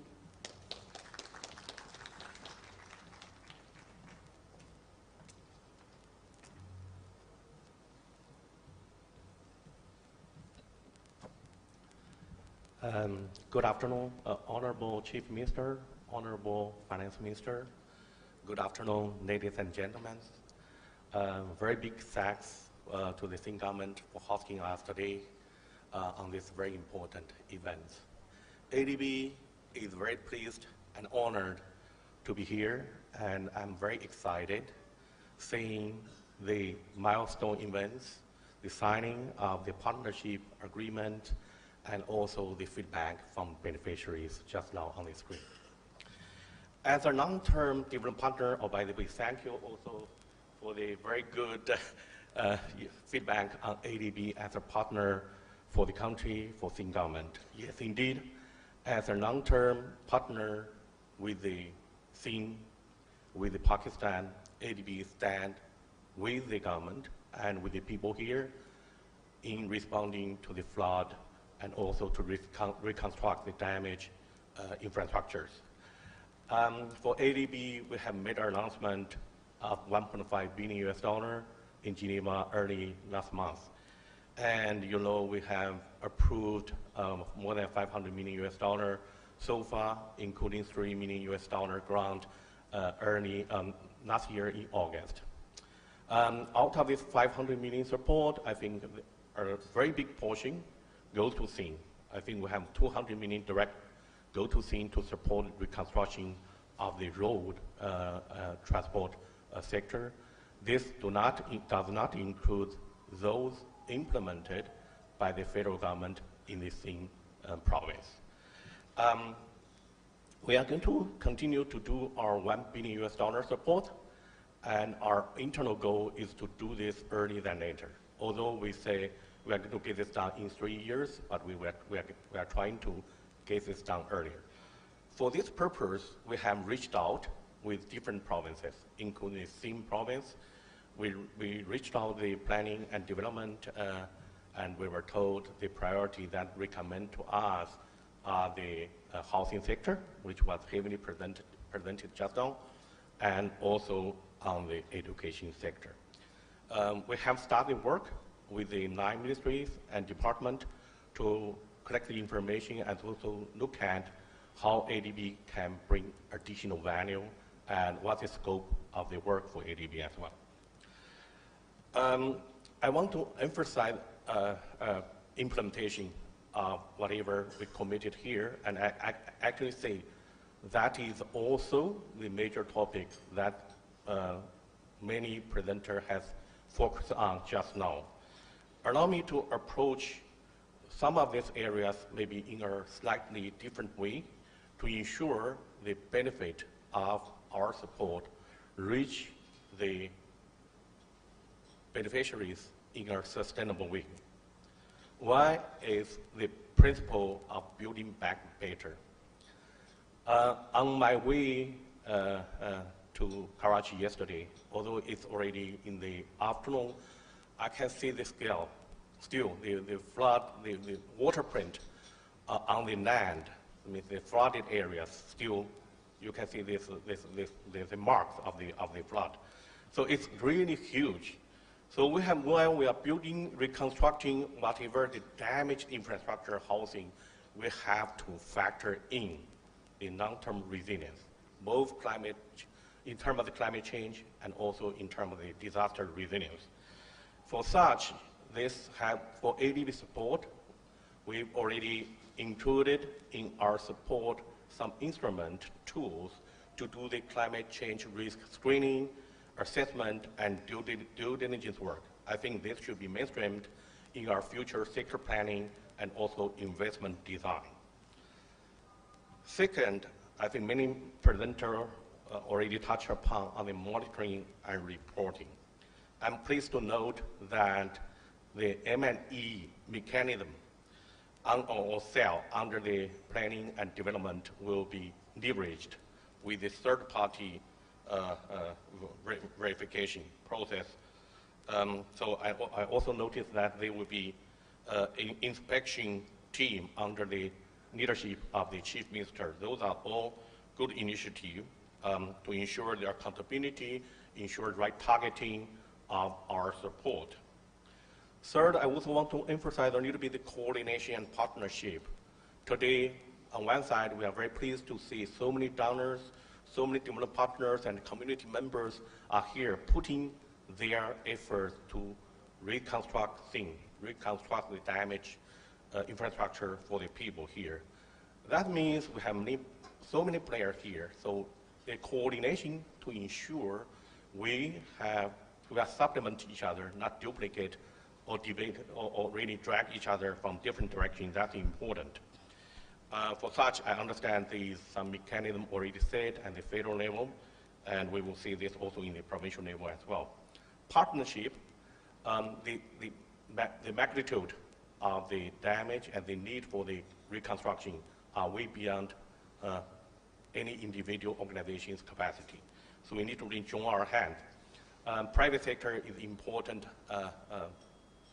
workforce in this regard, and I noticed for Sindh is very advanced in terms of the PPP, and ADB is also one of the major support of the PPP in Sindh as one major donor agency. We see the scope of using that platform to bring in the private sector for the flood reconstruction as well.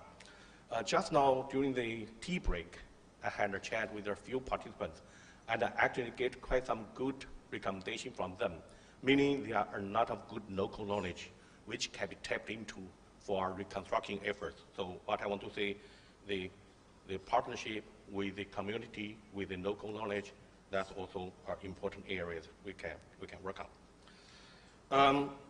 Also important that we do not give up or reduce our efforts to build a long-term resilience for the province. While we are building already mainstream those resilience in our reconstruction efforts, but at the micro level and the sector level, we should also look at some more systematic way of building the resilience, climate change resilience in the province. For such, ADB is working with the government for Sindh coastal development project, where we are helping the country to establish our integrated water resources, drainage, and flood risk management. We are helping the community to restore the natural buffers, wetlands, and lakes to help to manage the flood in the future. Meanwhile, supporting the community for the livelihood and economic transformation initiative. So we are also looking at enhancing the strategic planning for the coastal areas because those are more prone to the flood as history has proven. Last, I also want to encourage all of us taking this reconstruction efforts as also the opportunity to build our capacity. At the end of the day, what really matters is the capacity that we have in our local level in the country. So it is the opportunity. I have seen quite a few capacity building initiatives already presented just now. I hope this will be continued, mainstreamed, and sustained. Taking this opportunity is also the time to look at how much we can streamline our institutional setups, our business process, our procedures, to align better the responsibility with the authority and resources, to align the incentive with accountability, to better prevent, prepare for, and respond to the future disasters. Thank you very much.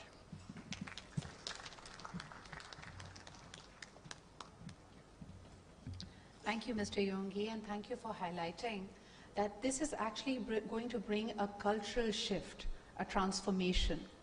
While we may be debilitated right now, but what we are trying to reconstruct is an inclusive, is a society that actually embraces diversity in a whole new way.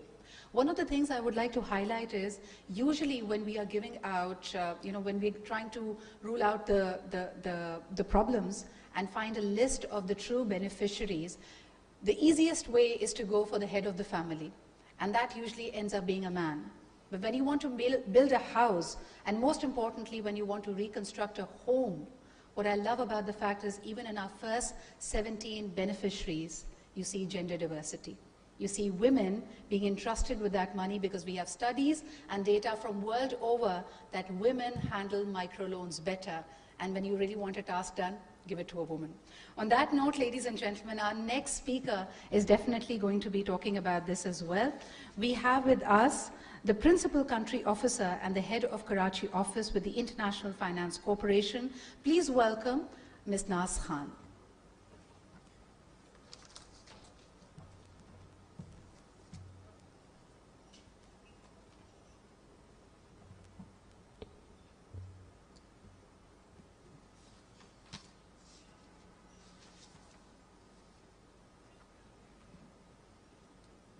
Is Naz here with us in the convention hall?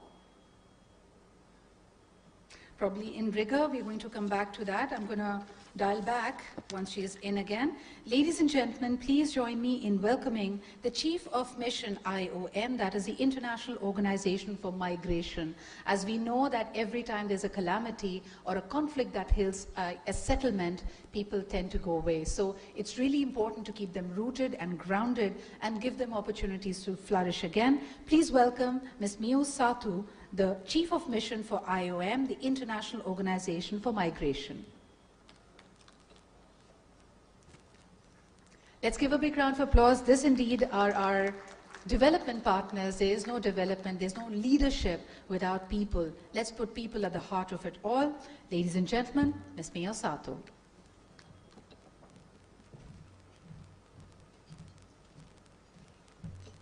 Assalamu alaikum, Excellencies, distinguished guests. I'm very pleased to be here with all of you this morning.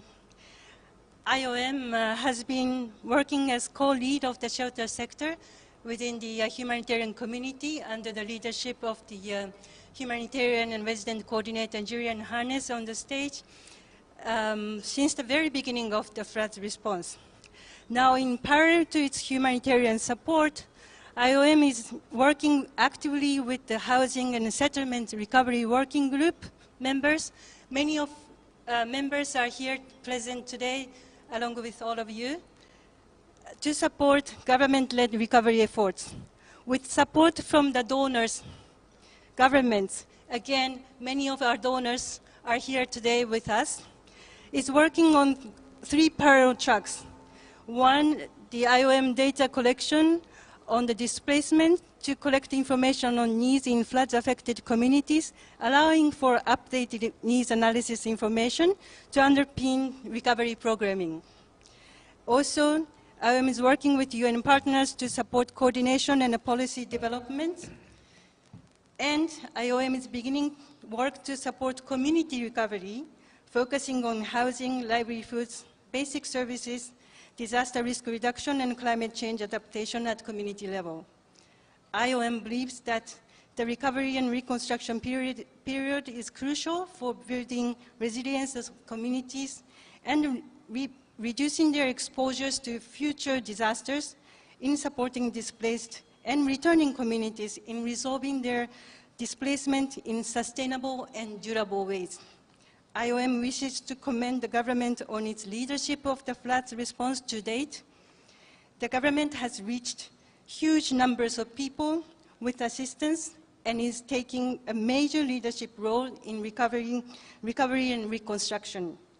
IOM, along with our partners, looks forward to continuing to support these efforts going forward. Thank you very much.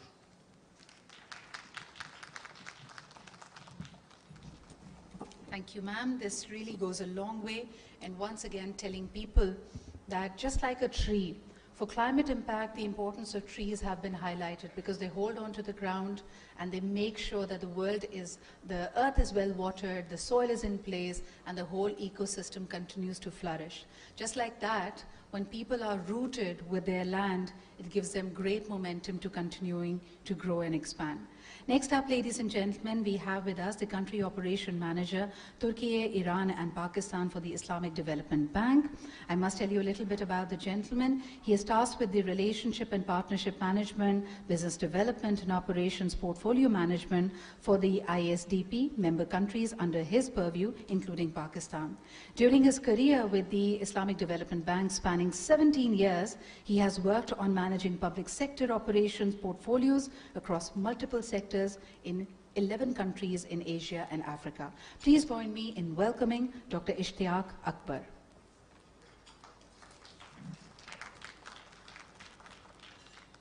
Thank you very much. Bismillahirrahmanirrahim. I hope you can hear me. Yes. Yeah, thank you very much. Assalamu alaikum wa rahmatullahi wa barakatuhu. Honorable Foreign Minister,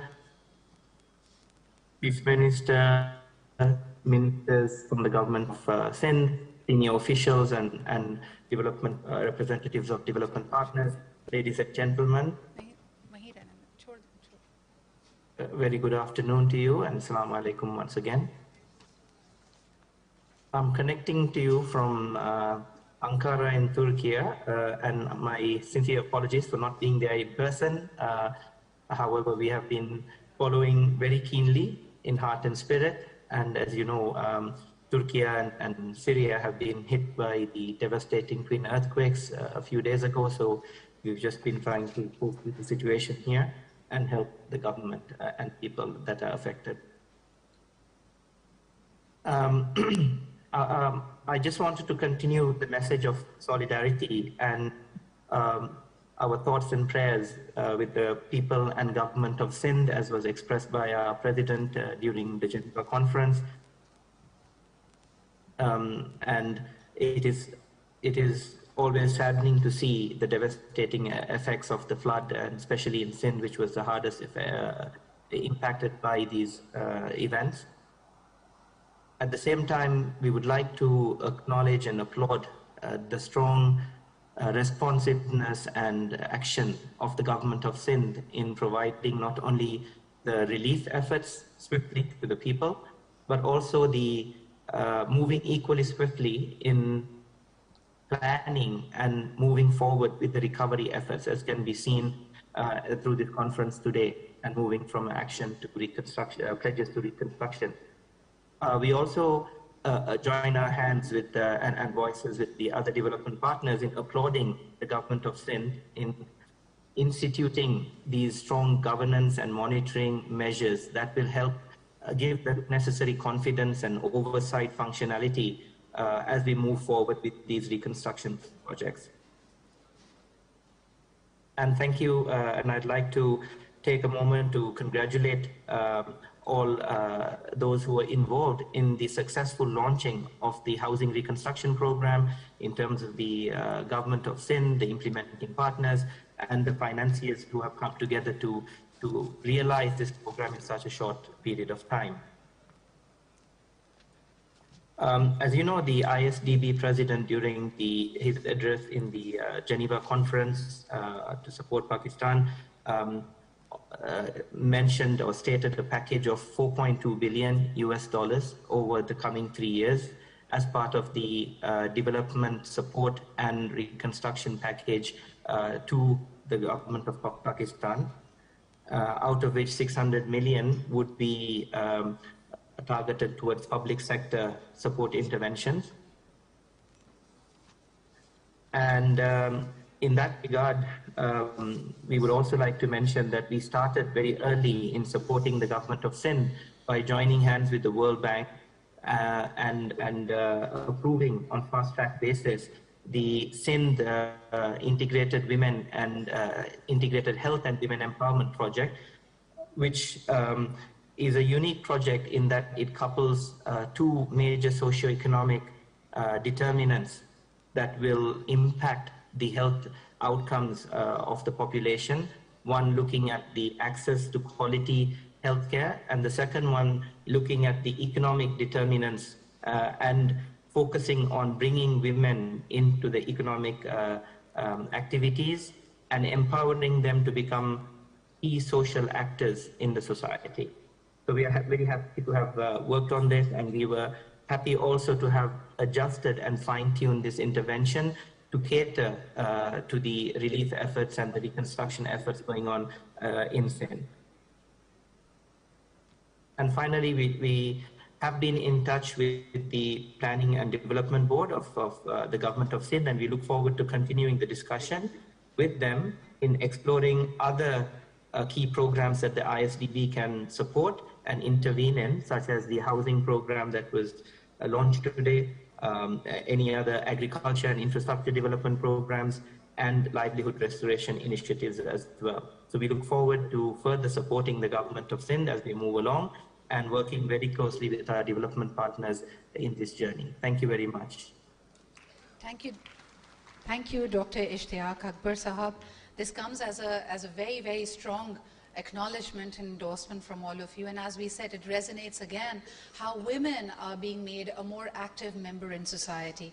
Ladies and gentlemen, in the interest of time, I must also acknowledge some of our other partners. We may not be able to hear from all their representatives, but let me request you all to please join us for a round of applause for all our development partners, some of the organizations that have played a very pivotal part. Of course, we have the Asia and Pacific Region International Fund for Agricultural Development. We have, of course, the Asian Infrastructure Investment Bank, the AIIB, the World Health Organization, the United Nations Food and Agriculture Organization, United Nations Office on Drugs and Crime, the United Nations Population Fund, the Head of Office for the United Nations World Food Program. Of course, we have the UNICEF and the UNIDO, and of course the United Nations Office of the Coordination for Humanitarian Affairs, the United Nations High Commissioner for Refugees, the United Nations Women's Sindh Program, who are of course endorsing us with the United Nations Entity for Gender Equality and Empowerment of Women, and of course the UN Habitat Pakistan. Let's have a big round of applause for all our development partners. May I now take this opportunity of inviting another speaker. She indeed is the Principal Country Officer and the Head of Karachi Office for the International Finance Corporation, a very well-experienced strategic leader, ladies and gentlemen, a thought leader in her realm when it comes to finances and the corporate world in Pakistan, of course dedicating most of her focus to development work. Please welcome Ms. Khan, Ms. Naz Khan.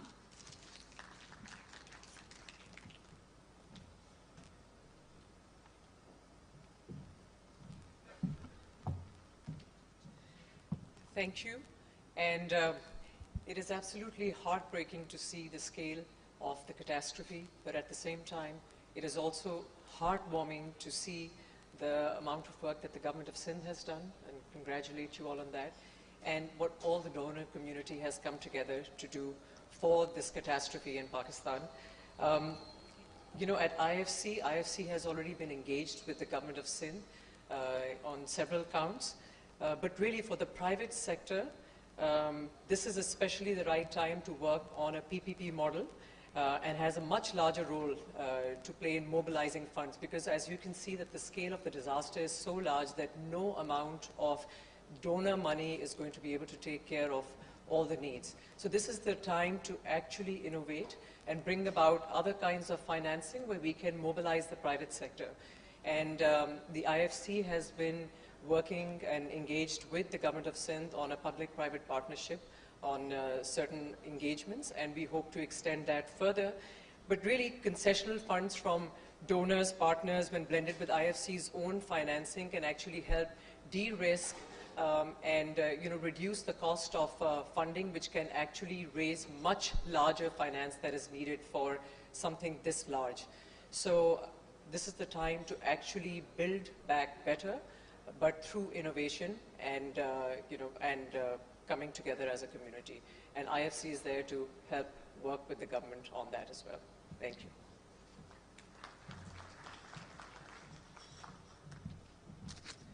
Thank you, Ms. Naz Khan. And now, ladies and gentlemen, may we request the liaison consultant with the Asian Infrastructure Investment Bank, the AIIB, Mr. Tahir Ali Sheikh, to please come and address this august gathering and tell us about his experience as they work in partnership with the government of Sindh.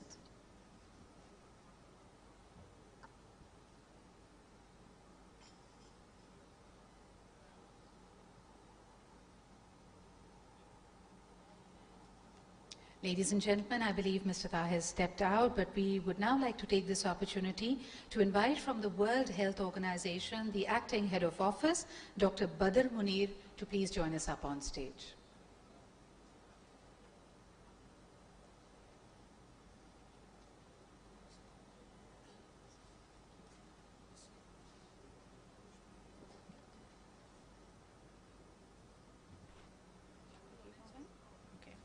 Ladies and gentlemen, may I now request Ms. Florence Rowley, the FAO representative in Pakistan from the United Nations Food and Agricultural Organization. Please join us up on stage, because food and nutrition is, of course, very pivotal in this entire ecosystem.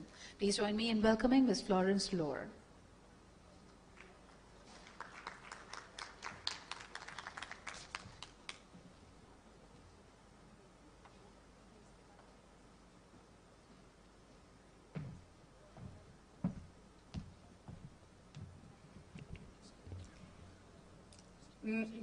Prime Minister, Chief Minister, sorry. I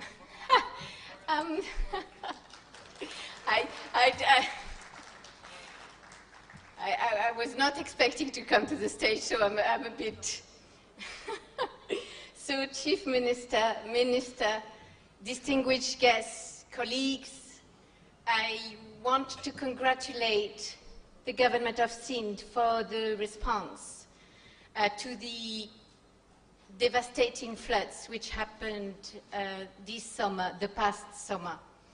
I wanted to acknowledge the excellent relationship that the Food and Agriculture Organization has had with the Department of has had in particular with the Department of Agriculture for supporting the farmers, the vulnerable farmers, for the last Rabi season.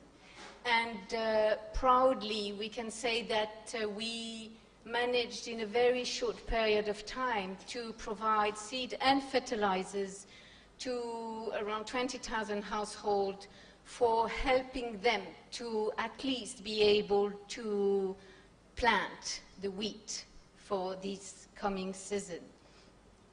And I also would like to now, for the recovery purpose, emphasize the importance for the agriculture sector as a whole to adapt climate-smart agricultural practices which will help in the future to cope with either drought or floods.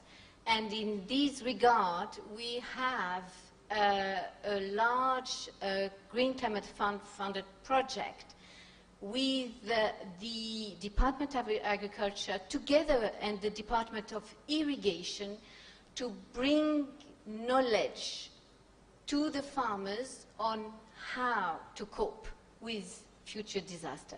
Thank you very much for the opportunity to address you today. Thanks.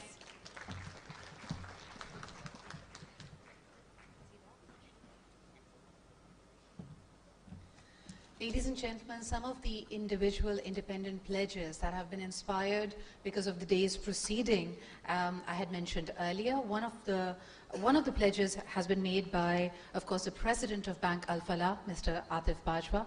We also now have him amongst us. May I request Mr. Atif Bajwa to please come in and express his views on the day and, of course, make his pledge public.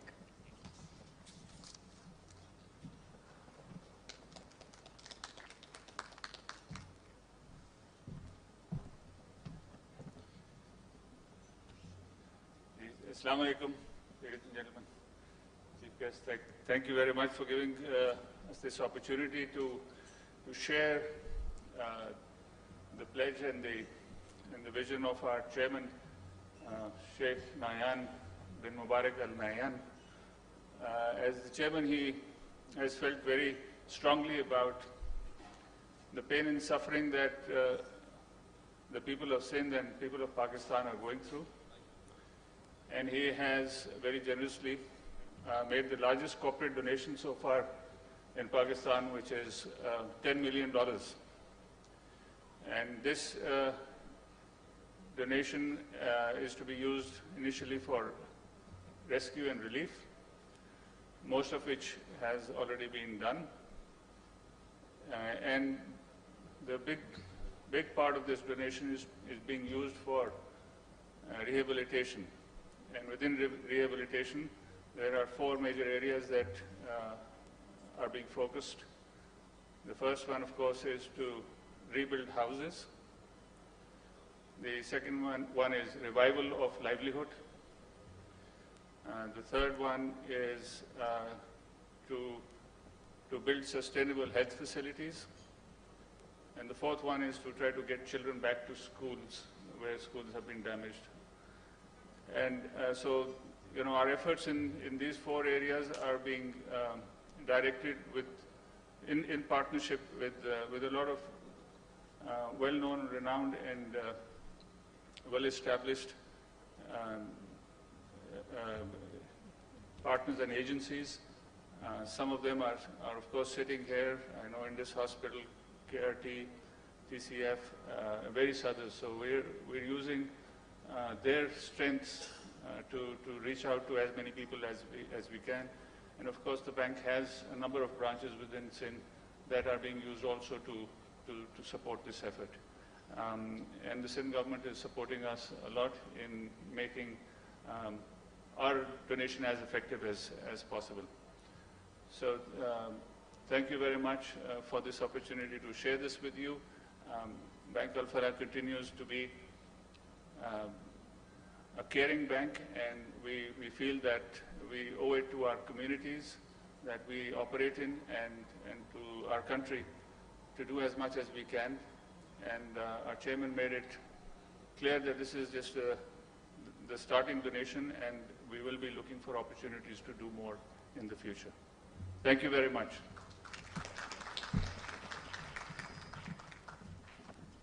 Thank you, Bajwa Sahab. We are very grateful to His Excellency Sheikh Nahyan for his generous support and donation, and we are equally delighted to learn that this is going to be the first tranche of many.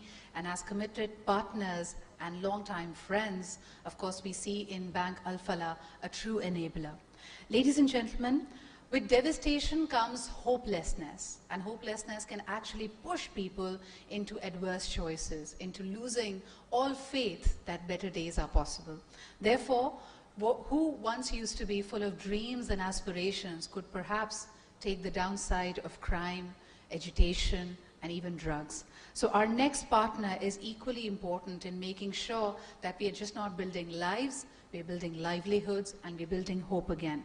Please join me in welcoming the country representative of UNODC, the United Nations Office on Drugs and Crime, Mr. Jeremy Milsom, to please join us up on stage.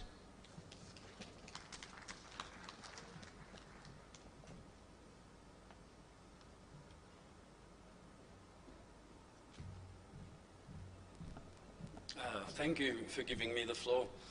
Honourable Minister for Foreign Affairs, Honourable Chief Minister Sindh, Excellencies, ladies and gentlemen,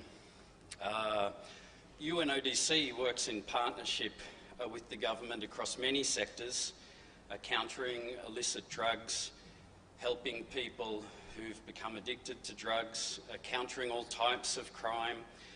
We're the Secretariat of the United Nations Convention Against Corruption, and we support rule of law, access to justice, and many other areas. So UNODC aims to support in the flood reconstruction and rehabilitation in the governance sector, as well as working with UNDP and the World Bank and in partnership with government in supporting what has been talked about a lot today, systems of governance, transparency and accountability in line with international standards as put forward under the conventions. As mentioned, in times of hardship and vulnerability, there are risks of people being pushed into crime. There's risks of people being lured into human trafficking, migrant smuggling. We see often in times of hardship, gender-based violence can increase. People suffering severe hardship might be tempted to seek respite in illicit drugs. So we're working in partnership with the government and other UN agencies in line with the relief efforts to protect communities and mitigate these risks. In concluding, I mean, UNODC, we commend the visions and actions of the government of Sindh in the comprehensive response to this crisis in an integrated manner across so many sectors, and look forwarding to partnering with the government, and particularly working on the supporting with the government's monitoring and transparency. So thank you very much. Thank you, Mr. Nelson. This is truly compassionate and cognizant of the ground realities and how we'd like to mitigate these other humanitarian challenges as well. Ladies and gentlemen, as mentioned, we have a number of development partners without whose support this would not be possible, but we'd like to call one more person before we move towards the closing of this conference. Please join me in welcoming the UNFPA Pakistan Humanitarian Specialist from the United Nations Population Fund, Dr. Firoza Fazilova, for her debrief as to how she views the challenge and the underlying opportunities in that. Please join me in welcoming Dr. Firoza Fazilova.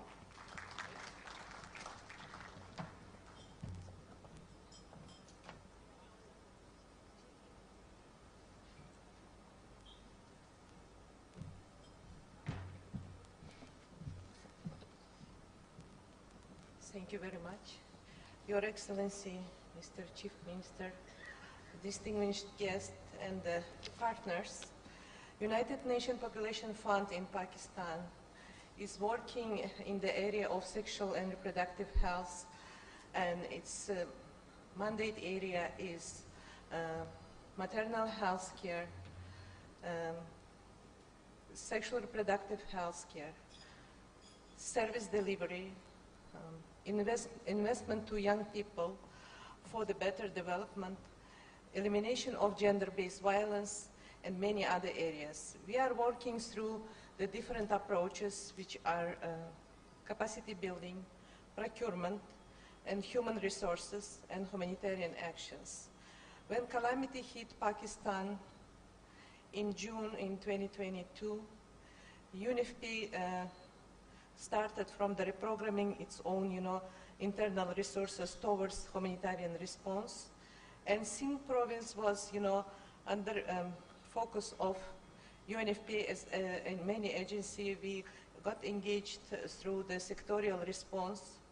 And the first assistance was, targeted women of reproductive age, pregnant women, adolescent girls, most vulnerable, populations living in urban area, the poor families with low access to education and health services. The main, target of UNFPA was to keep maternal health care services continued, because in the time of the flood, the estimated number of pregnant women were equal to almost 500,000, and we expected, according to our population assumptions, that 200,000, deliveries might happen during the next 3 months. Maternal mortality ratio and newborn mortality is high in Pakistan. Sindh and Balochistan offices they have more higher indicators on maternal mortality. Sindh province, had the pre-existing GBV, risks before the calamity.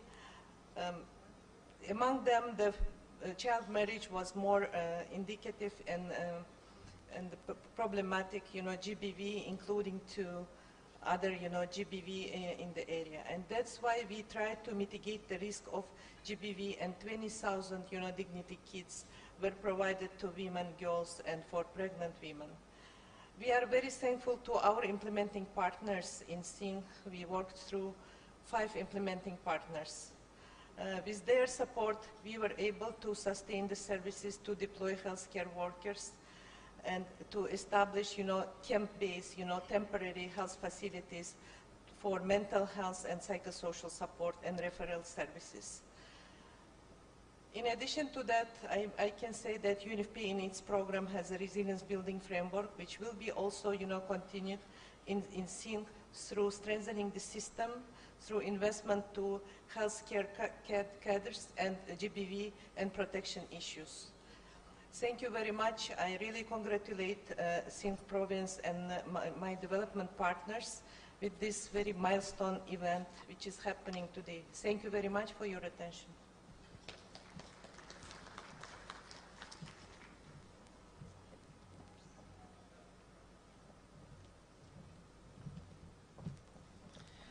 Thank you, Dr. Feroza. And as the World Population Fund would actually point to us, overall in Pakistan, there are about 5 million unwanted pregnancies every year. Of course, at the rate of which our population is growing is alarming, but it becomes extremely critical in times of calamity and disaster. As you pointed out, in the camps of the flood affectees, we have about 500,000 pregnant women, and many labor and the deliveries were expected while they were still there. So how do you instill hope, and how do you actually make sure that life, nutrition, nourishment for a child to have the right start to his life is possible? The first 100 days after a baby is born is critical for the child as well as the mother. So we have many other partners who've been working closely with us. Ladies and gentlemen, this flood especially proved to be devastating for children. And amongst other things, it was just not the newly born, but the young kids, the minors, who were faced with abhorrible situations and conditions. Therefore, to ensure that they remain healthy and they have the right medications in case of any medical emergency was paramount. And of course, the deworming and vaccination programs continued to go. Again, segueing all of this, Rome wasn't built in a day. All of the mitigation would not have been possible if work would not have been done prior to it. As a journalist, I was closing down on all the medical initiatives that were happening beforehand. Because the vaccination program and other medical interventions by the lady health workers and others had been so prompt, we were able to handle it much better. But we'd love to hear on how catastrophic it could have been for the children and what other strategies are being put in place. For this, ladies and gentlemen, may I take this opportunity for inviting Mr. Asif Abrar. He is from the Field Office, Karachi, with the United Nations International Children's Emergency Fund, the UNICEF. Let's hear from him, his pledge, and the way forward. Let's welcome Mr. Asif Abrar.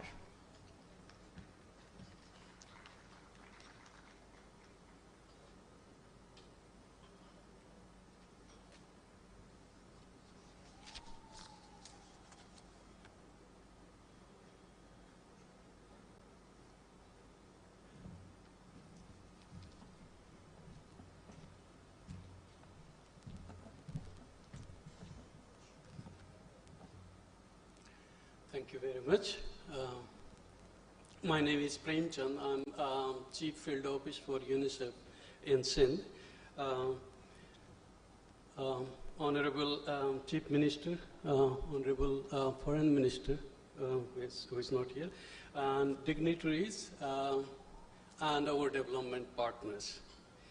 I'm honored and excited to join this high-level conference on resilient Sindh, from place to reconstruction.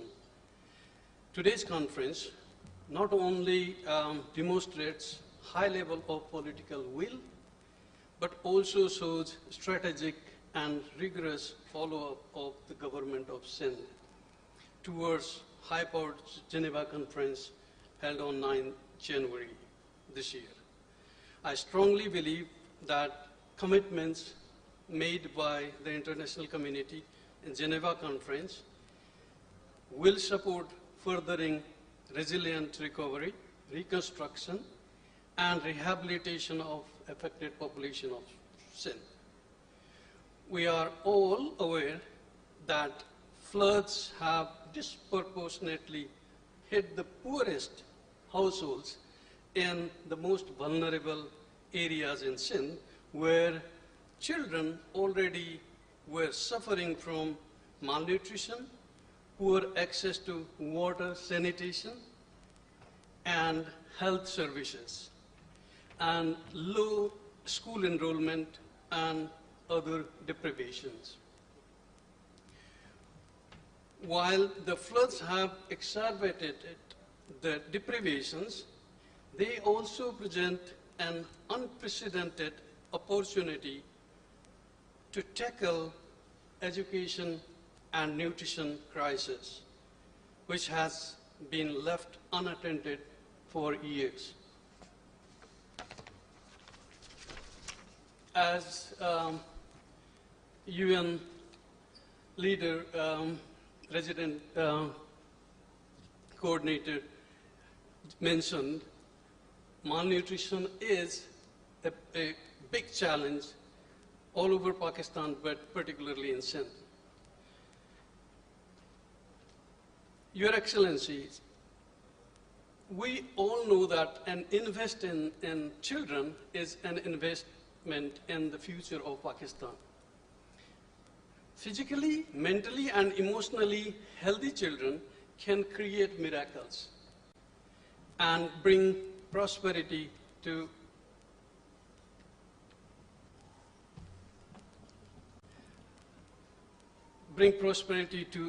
Sindh, as the most marginalized children should be at the center of response, recovery, and reconstruction effort if we are to tap into these unique opportunities. Therefore, I would like to stress on an urgent need for investing on child-centered key social sectors in Sindh, including education, with a special focus on out-of-school children and primarily girls, child protection systems with special focus on violence against children, my colleague just mentioned early marriages, water sanitation, focusing on resilient infrastructure and water quality, health, focusing on maternal and child health care, including adults and girls, and nutrition, focusing on prevention and treatment of acute malnutrition among under 5 children, but also the adults and girls or to-be mothers.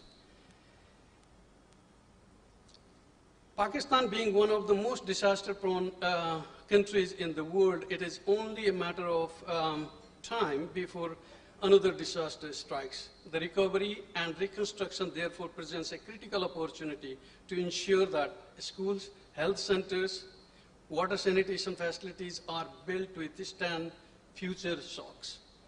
UNICEF, in partnership with the government of Sindh, has so far identified and have been rehabilitating health facilities, water supply schemes, and establishing more than 2,000 temporary learning centers where majority of the girls' children are first-time learners.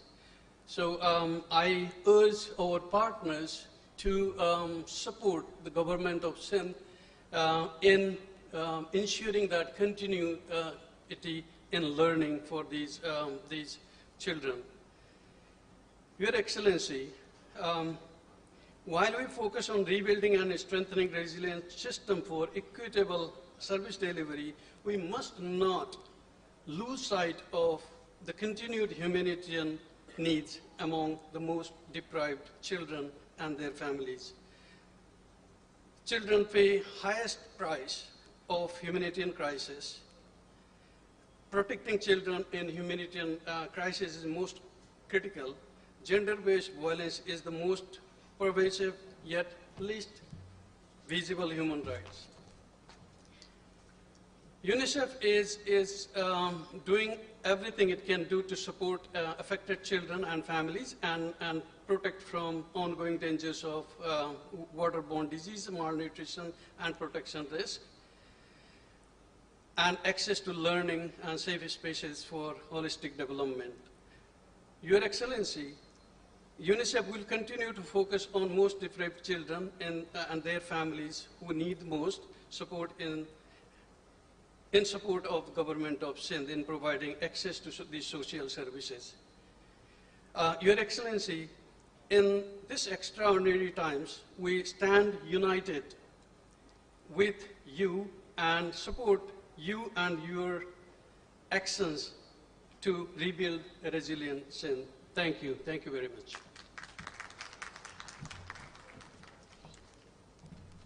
Thank you, Mr. Asif, and we say resilient in the most humble fashion. As they say, man plans and God laughs. But the resilience that we are focusing on today and we continually signal to is the resilience of will and commitment. Maybe we'll need to go back to the drawing boards and re-innovate and think of more apt solutions. We'll learn along the way, but our commitment is to continue serving the people. Because climate impact is real. The change that we see in our environment is real. And one of my most favorite sayings and ideas regarding that would be, we feel that we have inherited our world from our ancestors, when the reality is that we've only borrowed it from our children. And we perhaps happen to be the last generation that can have an impact. So the onus really is on our young leadership to come up with innovative solutions for problems they did not create. But that is the true test of leadership, of single-mindedness. Ladies and gentlemen, congratulations is due for the Honorable Foreign Minister for presenting Pakistan's case so forcefully, with a lot of compassion, and enrolling the global community into coming forward to Pakistan's aid. Let's have a big round of applause on this joint effort led by the visionary. May we also take this opportunity of inviting the Honorable Foreign Minister of Pakistan, Mr. Bilawal Bhutto Zardari, for his address that will formally close the Resilient Sindh from Pledges to Reconstruction Conference. Ladies and gentlemen, please join me in welcoming the Honorable Bilawal Bhutto Zardari Sahab. Thank you. Bismillah ar-Rahman ar-Rahim. Assalamu alaikum. Ladies and gentlemen, the government of Sindh and the people of Pakistan are incredibly grateful to the international community, to our international partners for coming to our aid in our most difficult and most testing time. Most of you here have heard this many times before, but I would like to go through and once again remind everyone the devastation that we faced as a result of these monster monsoons. Our monsoons started in June. They went on into July, into the end of August. And once the rains finally stopped, a 100-kilometer lake formed in the middle of Pakistan, where we once had villages, towns, agricultural lands. There was water, more water, and more water as far as the eyes could see. मैं इस हादसा को, इस कुदरती आफत को असल मैं कहता आ रहा हूँ कि ये हमारे लिए क़यामत से पहले क़यामत था. For us, this was the apocalypse before the apocalypse. For a province, for a country that has experienced monsoons before, that has experienced floods before, we had never, not in our recorded history, not in the recorded history of our country, nor in the recorded history from colonial Britain, ever has anything on this scale been witnessed. 1 in 7 Pakistanis affected, 33 million people, 7 में से 1 पाकिस्तानी, हर एक पाकिस्तानी इस सैलाब से मुतासिर थे. 5 million acres of standing crop were washed away in a single flood as a result of a single monsoon. We say that the agriculture economy is the backbone of the Pakistani economy. ज़राअत हमारा मीशत का backbone रहा है, और इस सैलाब ने, इस कुदरती आफत ने, this natural disaster broke our backbone. The farmers of Sindh, Punjab, the agriculturists from Pakhtunkhwa, Balochistan, this tragedy, this disaster, took from those that provide for the rest of us, those that feed the rest of the country, unka economic means of earning income is devastated, nowhere to go. और हमारा सब इस मुश्किल घड़ी में, at the most difficult time, we were incredibly grateful to the UN Secretary General, Antonio Guterres, जो उसी वक्त United Nations General Assembly का जो सेशन है वो हर सितंबर में होता है और हर साल होता है, और किसी UN Secretary General के लिए उसका सबसे मसरूफ वक्त होता है. It's the busiest time for any UN Secretary General. But he left the UN General Assembly and arrived here in Pakistan and has really held our hand. From the relief phase to our successful conference in Geneva, we're incredibly grateful to the UN Secretary General for his support and coordination, particularly with the Foreign Office of Pakistan and our representative at the United Nations, that together with the UN Secretary General, we've managed to galvanize the international community, international organizations, and came together to achieve what many said was impossible.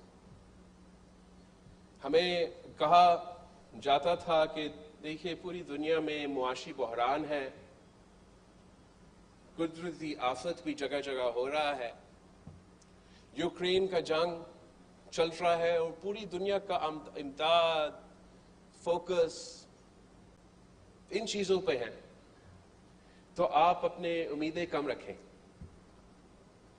It was very clear that given the international climate, given the war in Ukraine, given the economic challenges post-COVID in Ukraine that we're feeling all over the world, given geopolitical tensions, the international and national consensus was that Pakistan was to come back empty-handed from the UN Geneva Conference for Resilient Pakistan. और मैं समझता हूँ कि हमारा unity government का इस वक्त तक सबसे बड़ा कामयाबी, हमारा खारजा पॉलिसी का सबसे बड़ा कामयाबी, यूनाइटेड नेशंस और यूनाइटेड नेशंस सेक्रेटरी जनरल का अपना एक बहुत बड़ा कामयाबी ये है कि इस माहौल में, इस बहरान में पाकिस्तान ने जो दुनिया से मांगा, ईस्ट से लेके वेस्ट तक, इंटरनेशनल इदारे तक, जितना हमने मांगा था उससे ज़्यादा हमें प्लेज किया गया. whatever Pakistan had requested from the international community, whatever the United Generals, Secretary General had requested from the international community, our achievement is that despite these challenges, we were pledged more than what we asked for, and the people of Pakistan are incredibly grateful, particularly to the UN Secretary General, for his role in this entire process.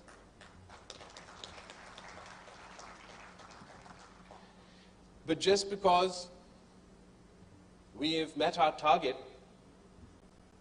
just because we have exceeded our target, it doesn't mean that our problems are over. Hamara jo mutalba tha, hamara jo ask tha, our target, that was half of what is required for the reconstruction and rehabilitation.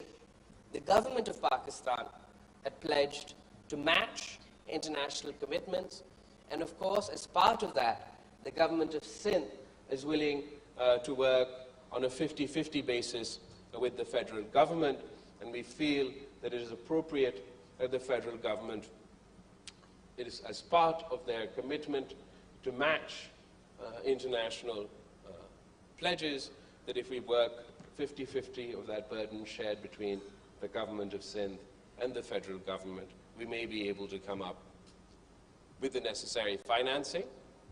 But what I'm particularly proud of, जिस बात पे मैं बहुत फख्र कर रहा हूँ कि इस पूरे सिलसिले में सबसे आगे, जैसे वर्ल्ड बैंक का सदर ने कहा है कि हमारे हुकूमत सिंध और चीफ मिनिस्टर सिंध का मेहनत की वजह से जिनेवा कॉन्फ्रेंस का ठीक 1 महीने बाद हम आज यहाँ खड़े हैं, और आज आपके सामने हमने लोगों के घरों को एक बार फिर बनाने का जो सिलसिला है वो हमने शुरू कर लिया है, और बहुत और काम है करने को, जिस तरीके से हमें ज़राअत को मदद करना पड़ेगा, जिस तरीके से हमें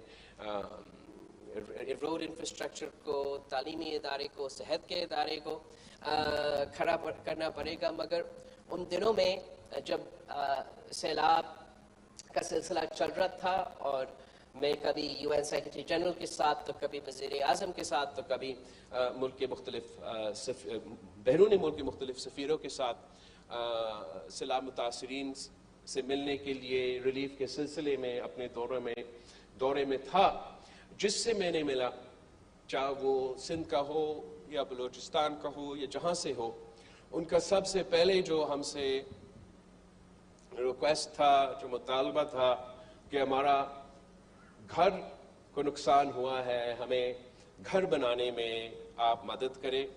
और मेरा उनसे ये वादा था कि मुश्किल है, टाइम लगेगा, मगर मेरा आपसे ये वादा है कि इंशाअल्लाह ताला हम मिलके आपके घर को तामीर नौ से हम आपके घर को बनाएंगे। और ये शुरुआत है, this is just the start of us delivering on our promise to the flood victims that we would help them in reconstructing their houses. ये इस प्रोग्राम का, ये पाकिस्तान पीपल्स पार्टी का जो मंशूर है, जो नजरिया है, रोटी कपड़ा और मकान, उससे बड़ा मिलता जुलता है। और मैं समझता हूँ एक नया नस्ल का इसी सफ़र में, इसी मंशूर की अमल में हम अपना कंट्रीब्यूशन डाल रहे हैं। और इस कॉन्सेप्ट से हमने एक तो इंटरनेशनल इंस्टीट्यूशन से, ख़ास तौर पे वर्ल्ड बैंक से, और मैं यहाँ सबके सामने वर्ल्ड बैंक का शुक्र अदा करना चाहूँगा, और उनका जो रिप्रेजेंटेटिव है नाजी साहब का शुक्रिया कहना चाहूँगा। आप सबसे ये बताना चाहूँगा कि सफ़े अव्वल का किरदार नाजी साहब का रहा है, जिन्होंने बारिशों के दौरान, मानसून्स के दौरान मेरा और CM साहब के साथ मीटिंग किया था। हमने तफसीली ना सिर्फ रिलीफ का बात किया था, और उन दिनों में हमारा बहुत जोर रिलीफ पे था, اور اس وقت بھی ورلڈ بینک نے مختلف اداروں نے بینظیر انکم سپورٹ پروگرام کے تھرو ہمیں مدد تو کیا، لیکن جو بات ہم نے اس وقت سے ان کے ساتھ مل کے کام کرنا شروع کر دیا تھا وہ یہ تھا کہ ہم نے اپنے لوگوں کا گھر پھر سے بنانا ہے اور اس میں آپ کیسے ہمارے مدد کر سکتے ہیں. اور باقی سارے پلیجز ریکنسٹرکشن کے لیے، باقی سارے وعدے، باقی سارے لونز جنیوا میں اعلان ہوئے، مگر اس سے پہلے ناجی صاحب نے خود محنت کیا اور ورلڈ بینک سے پاکستان کے لیے $2 ارب کا لون کا اپروول دلوایا. اور جب میں جنیوا کانفرنس میں پہنچا تھا تو جیب میں اسی وقت میں $2 ارب کا مدد ورلڈ بینک کا ناجی صاحب کی محنت کی وجہ سے ہمارے ہاتھ میں تھا. اور اس $2 بلین کے لیے سی ایم صاحب نے پورا پروگرامنگ، پورا پروجیکٹس کا تیاری کر چکا تھا. اور ان پروجیکٹس میں سے، اور اس لیے وہ اتنا جلدی اپروو ہوا، اور اس میں سے $500 ملین کا جو رقم ہے وہ ہمارا یہ ہاؤسنگ انیشیٹو کا سندھ پیپلز ہاؤسنگ انیشیٹو کے لیے ہے. سندھ ایک تو ہم ان کے بہت شکر گزار ہیں، اور اب دوسرے ادارے بھی آگے آ رہے ہیں اس سندھ پیپلز ہاؤسنگ انیشیٹو کو فنڈ کرنے کے لیے. پورا سندھ کا جو اگر ہم نے یہ جس کو بھی نقصان ہوا ہے اس کو پورا کور کرنا ہے تو ہمیں $1.5 بلین کا ضرورت ہے. اس میں سے ابھی تک گھروں کو نقصان کو صحیح کرنے کے لیے، تعمیر نو کرنے کے لیے $1.5 بلین کا اس پروجیکٹ کا فائنانسنگ کا ضرورت ہوگا. ابھی تک ہم نے 500 ملین ورلڈ بینک کا اس 1.5 بلین سے 500 ملین سیدھا ہاؤسنگ ریکنسٹرکشن میں جائے گا. ساتھ ساتھ حکومت سندھ نے $250 ملین جو ہے اپنا بجٹ سے اس منصوبہ میں شامل کرنے کے لیے وعدہ کیا ہے. اور وزیر اعظم صاحب نے سی ایم صاحب کو یقین دلانی دیا ہے کہ وہ وفاق کی طرف سے بھی جو سندھ گورنمنٹ کا فنڈز ہے $250 ملین اس کو میچ کرے گا. اور باقی جو رہتا ہے انشاءاللہ تعالی وہ بھی ہم جمع کریں گے.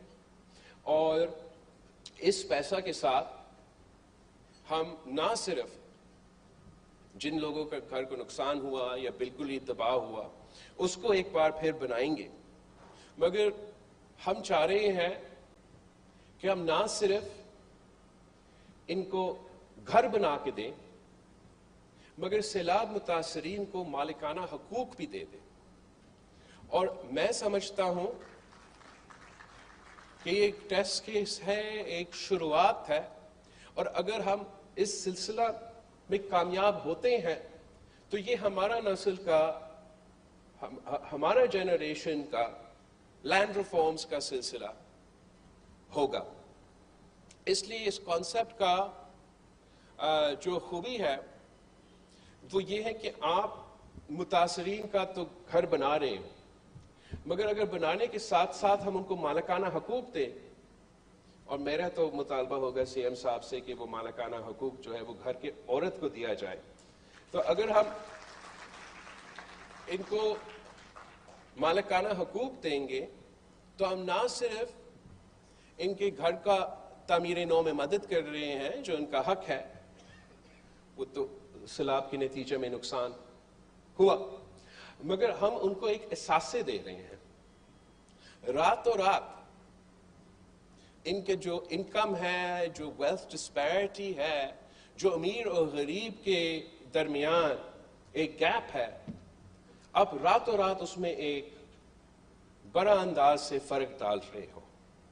اور اب اس خاندان کے پاس جب یہ احساسہ ہوگا، ان کا اپنا زمین، اپنا نام ہوگا، تو پھر اس کا وہ چاہے کہ اسی وقت وہ بیچے اور اسی وقت وہ فوراً ان کو ایک رقم ملے، یا میرا خیال میں زیادہ لوگ ایسا نہیں کریں گے. اور وہ اس احساسہ کو اگر وہ آپ پاس رکھے آگے والی نسلیں کے لیے، اپنے بیٹوں کے لیے, بیٹی کے لیے, اگر وہ آگے جا کے فیصلہ کرے تو ان کے پاس ہمیشہ کے لیے ایک ایسا اثاثہ ہو. لیکن میرا خیال میں کوئی نہیں بیچے گا, نہ جن کو آپ دے رہے ہیں, نہ ان کے آنے والے نسلیں اس کو بیچیں گے. یہ اس کو ایک ایسٹ کے طور پہ ٹریٹ کر سکیں گے, and it'll give them access to capital. وہ اپنا پھر اس اثاثہ کے نام پہ قرض لے سکیں گے. اس قرض کو اگر وہ استعمال کرنا چاہے اپنے پورا گھر کو صحیح بنانے کے لیے تو وہ اس کام کے لیے استعمال کر سکتے ہیں. اگر اس اثاثہ کے ساتھ قرض لے کے وہ زراعت میں انویسٹ کرنا چاہے اور اپنا ذرائع پیداوار میں اضافہ کرنا چاہے تو وہ بھی ان کے لیے ایک آپشن آ جاتا ہے. اگر انہوں نے کوئی اور کاروبار شروع کرنا ہے تو اس کے لیے بھی ایک اثاثہ ہے جس کے ساتھ وہ قرض لے کے کاروبار کر سکیں گے.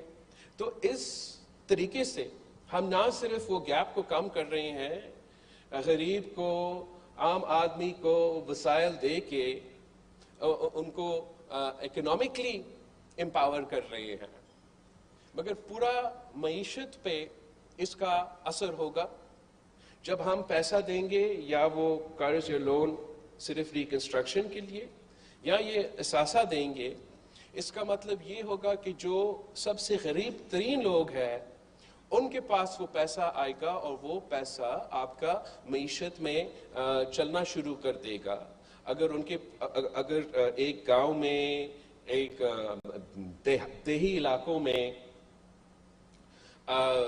وہاں کا جو مقامی کنسٹرکشن سیکٹر ہے ان کو سپورٹ دیا جائے گا, اس سلسلہ سے نہ صرف اس گھر کو مدد دیا جائے گا, اس گاؤں کو مدد دیا جائے گا, پورا صوبہ کا معیشت کو اور پھر اس کا ایسوسیشن سے پورا ملک کا معیشت کا ایک قسم کا فائدہ ہوگا. تو یہ ایک انقلابی قدم ہے, ایک انقلابی قدم ہے جو حکومت سندھ کی طرف سے سیلاب کے سلسلے میں ہم نہ صرف متاثرین کو مدد کر رہے ہیں مگر ہم ان کو ایک ایسا اثاثہ دے رہے ہیں جس سے نہ صرف ان کو مگر آنے والے نسل کو کا فائدہ ہوگا.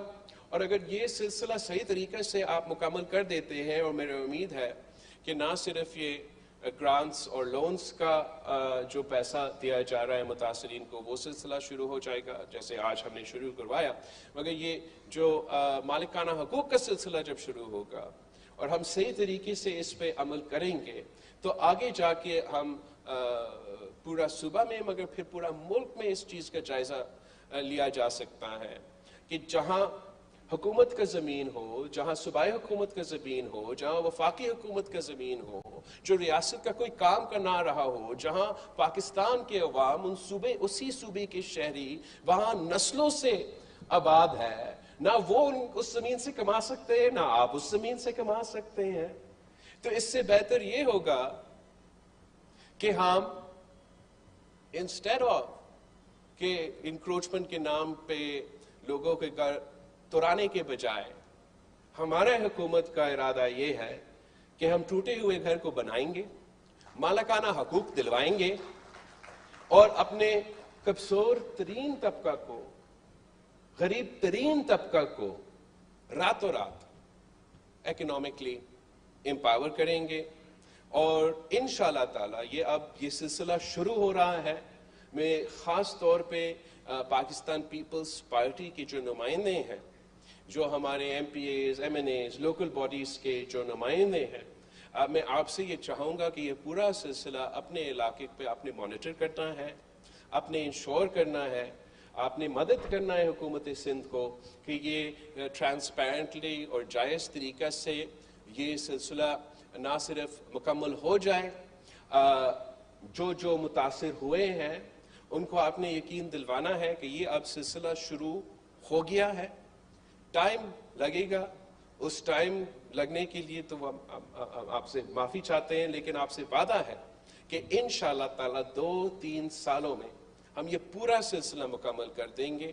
اور جس کا بھی گھر, آئی تھنک تقریباً 2 ملین ہاؤسز کا نقصان ہے, तो जिसका भी घर को या आधा नुकसान हुआ है या पूरा नुकसान हुआ है, हम आपके पास पहुंचेंगे, माली मदद देंगे और मालिकाना हकूक भी दिलवाएंगे। और ये इस हुकूमत का सलाह मुतासरीन को मदद करने में एक बहुत बड़ा कंट्रीब्यूशन है, और मेरे ख्याल में बाकी मुल्क के लिए भी एक मॉडल होगा। मैं तो बलूचिस्तान से भी रिक्वेस्ट करूंगा, दूसरे सूबे से भी रिक्वेस्ट करूंगा कि जहां उनका भी ऐसे ही नुकसान हुआ है तो यही मॉडल अपनाया जाए। हम काफ़ी मंसूबे बना रहे हैं, ये सबसे बड़ा और जिसका इम्पैक्ट मेरा ख्याल में सबसे ज़्यादा होगा वो आपका हाउसिंग का इनिशिएटिव का होगा। मगर हम एग्रीकल्चर को भी, आपने थोड़ा बहुत सपोर्ट दिया है, आगे जाके आप मज़ीद सपोर्ट देंगे। तालीमी इदारे को, सेहत के मंसूबे के, गुर्बत को मिटाने के लिए आप सब जानते हो कि जैसे SRSO का काम चल रहा है, मेरा ख्याल में हुकूमत सिंध के इनका गुर्बत मिटाने के मंसूबे में है, उसमें भी इजाफे हो रहे हैं। मगर मैं पूरा पाकिस्तान को, और इसलिए यहाँ पूरा दुनिया भी बैठा है, उनको भी एक बात समझाना चाहूँगा कि बहुत अच्छा काम आपने देखा है खारजा सतह पे, बहुत ही बड़ा कामयाबी, पूरी दुनिया मिलके आपको मदद करने के लिए तैयार नज़र आ रहा है कि इंशाअल्लाह ताला हम अपने इस कोशिशों में कामयाब होंगे। लेकिन जो मसले हमारे सामने हैं ये बहुत ही बड़े हैं। घर बन भी रहे हो, ये सिलसिला चल भी रहा हो, जिन मुश्किलात का हमें सामना करना पड़ रहा है, मेरा नहीं ख्याल कि पाकिस्तान ने अपनी तारीख में कभी इस किस्म के इम्तिहान से गुजरा हुआ हो। ये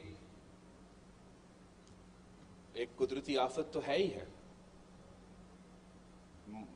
ज़राअत के लिए एक ज़राअत का भी बहरान, मुआशी बहरान, लेकिन एक सेहत का बहरान, तालीमी और सेहत के इदारे के लिए मसले, जहाँ भी आप देखें क्राइसिस है।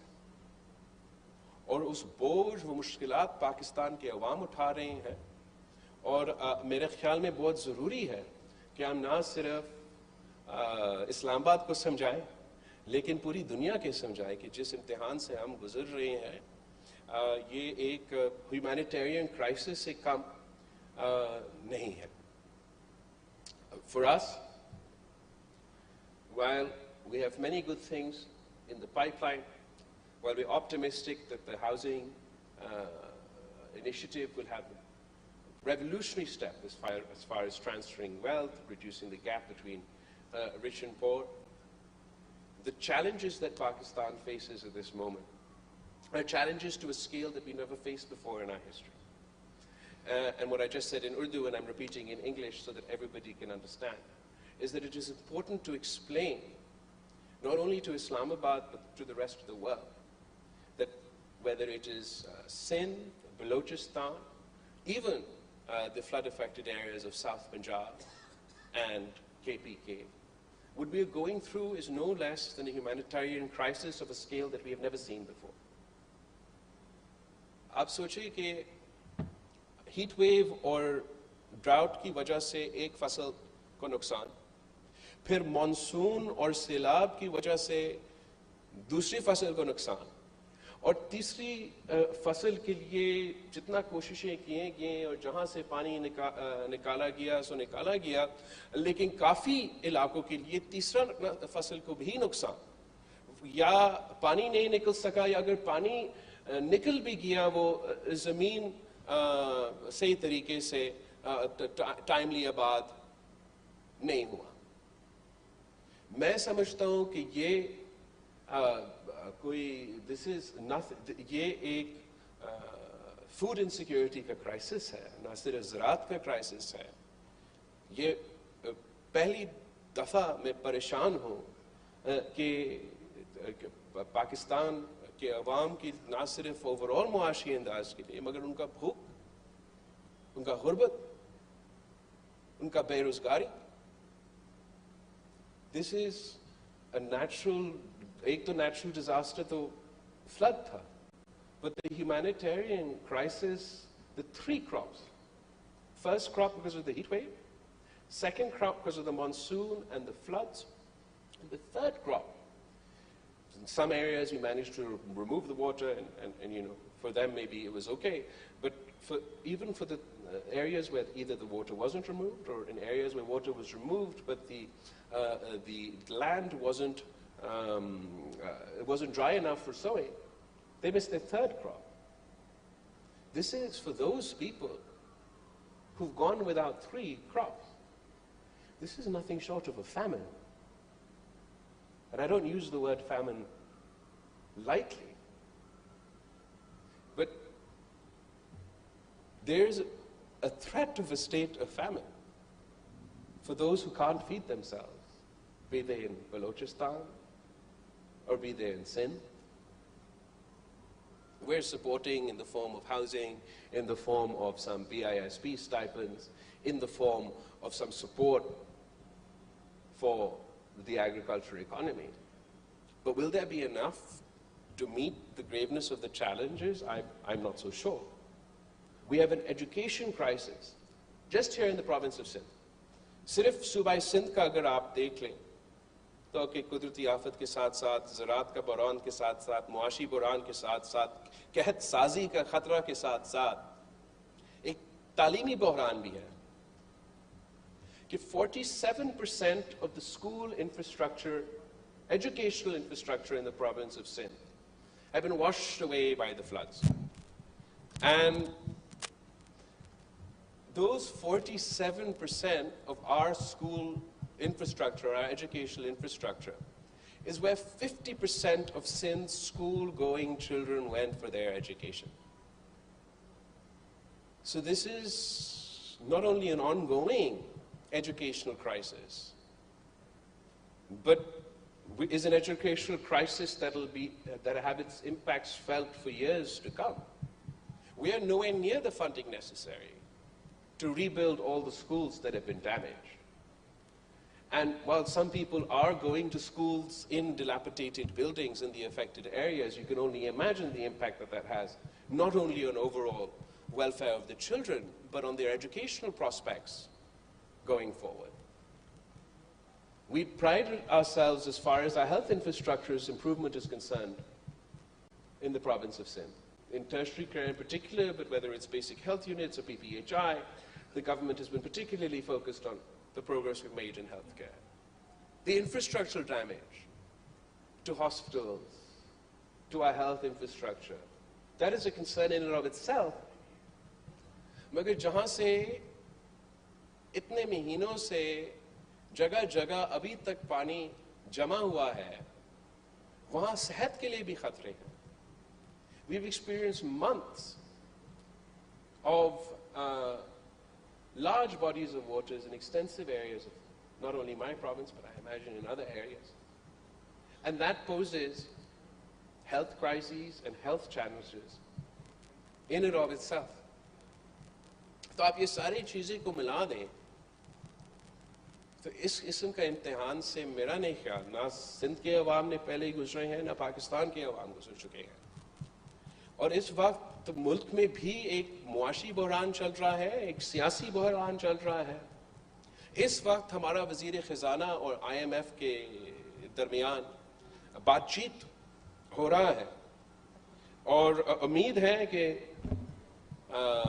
जो भी ज़रूरियात है वो पूरा होंगे, और पाकिस्तान की मईशत के लिए भी वो ज़रूरी है.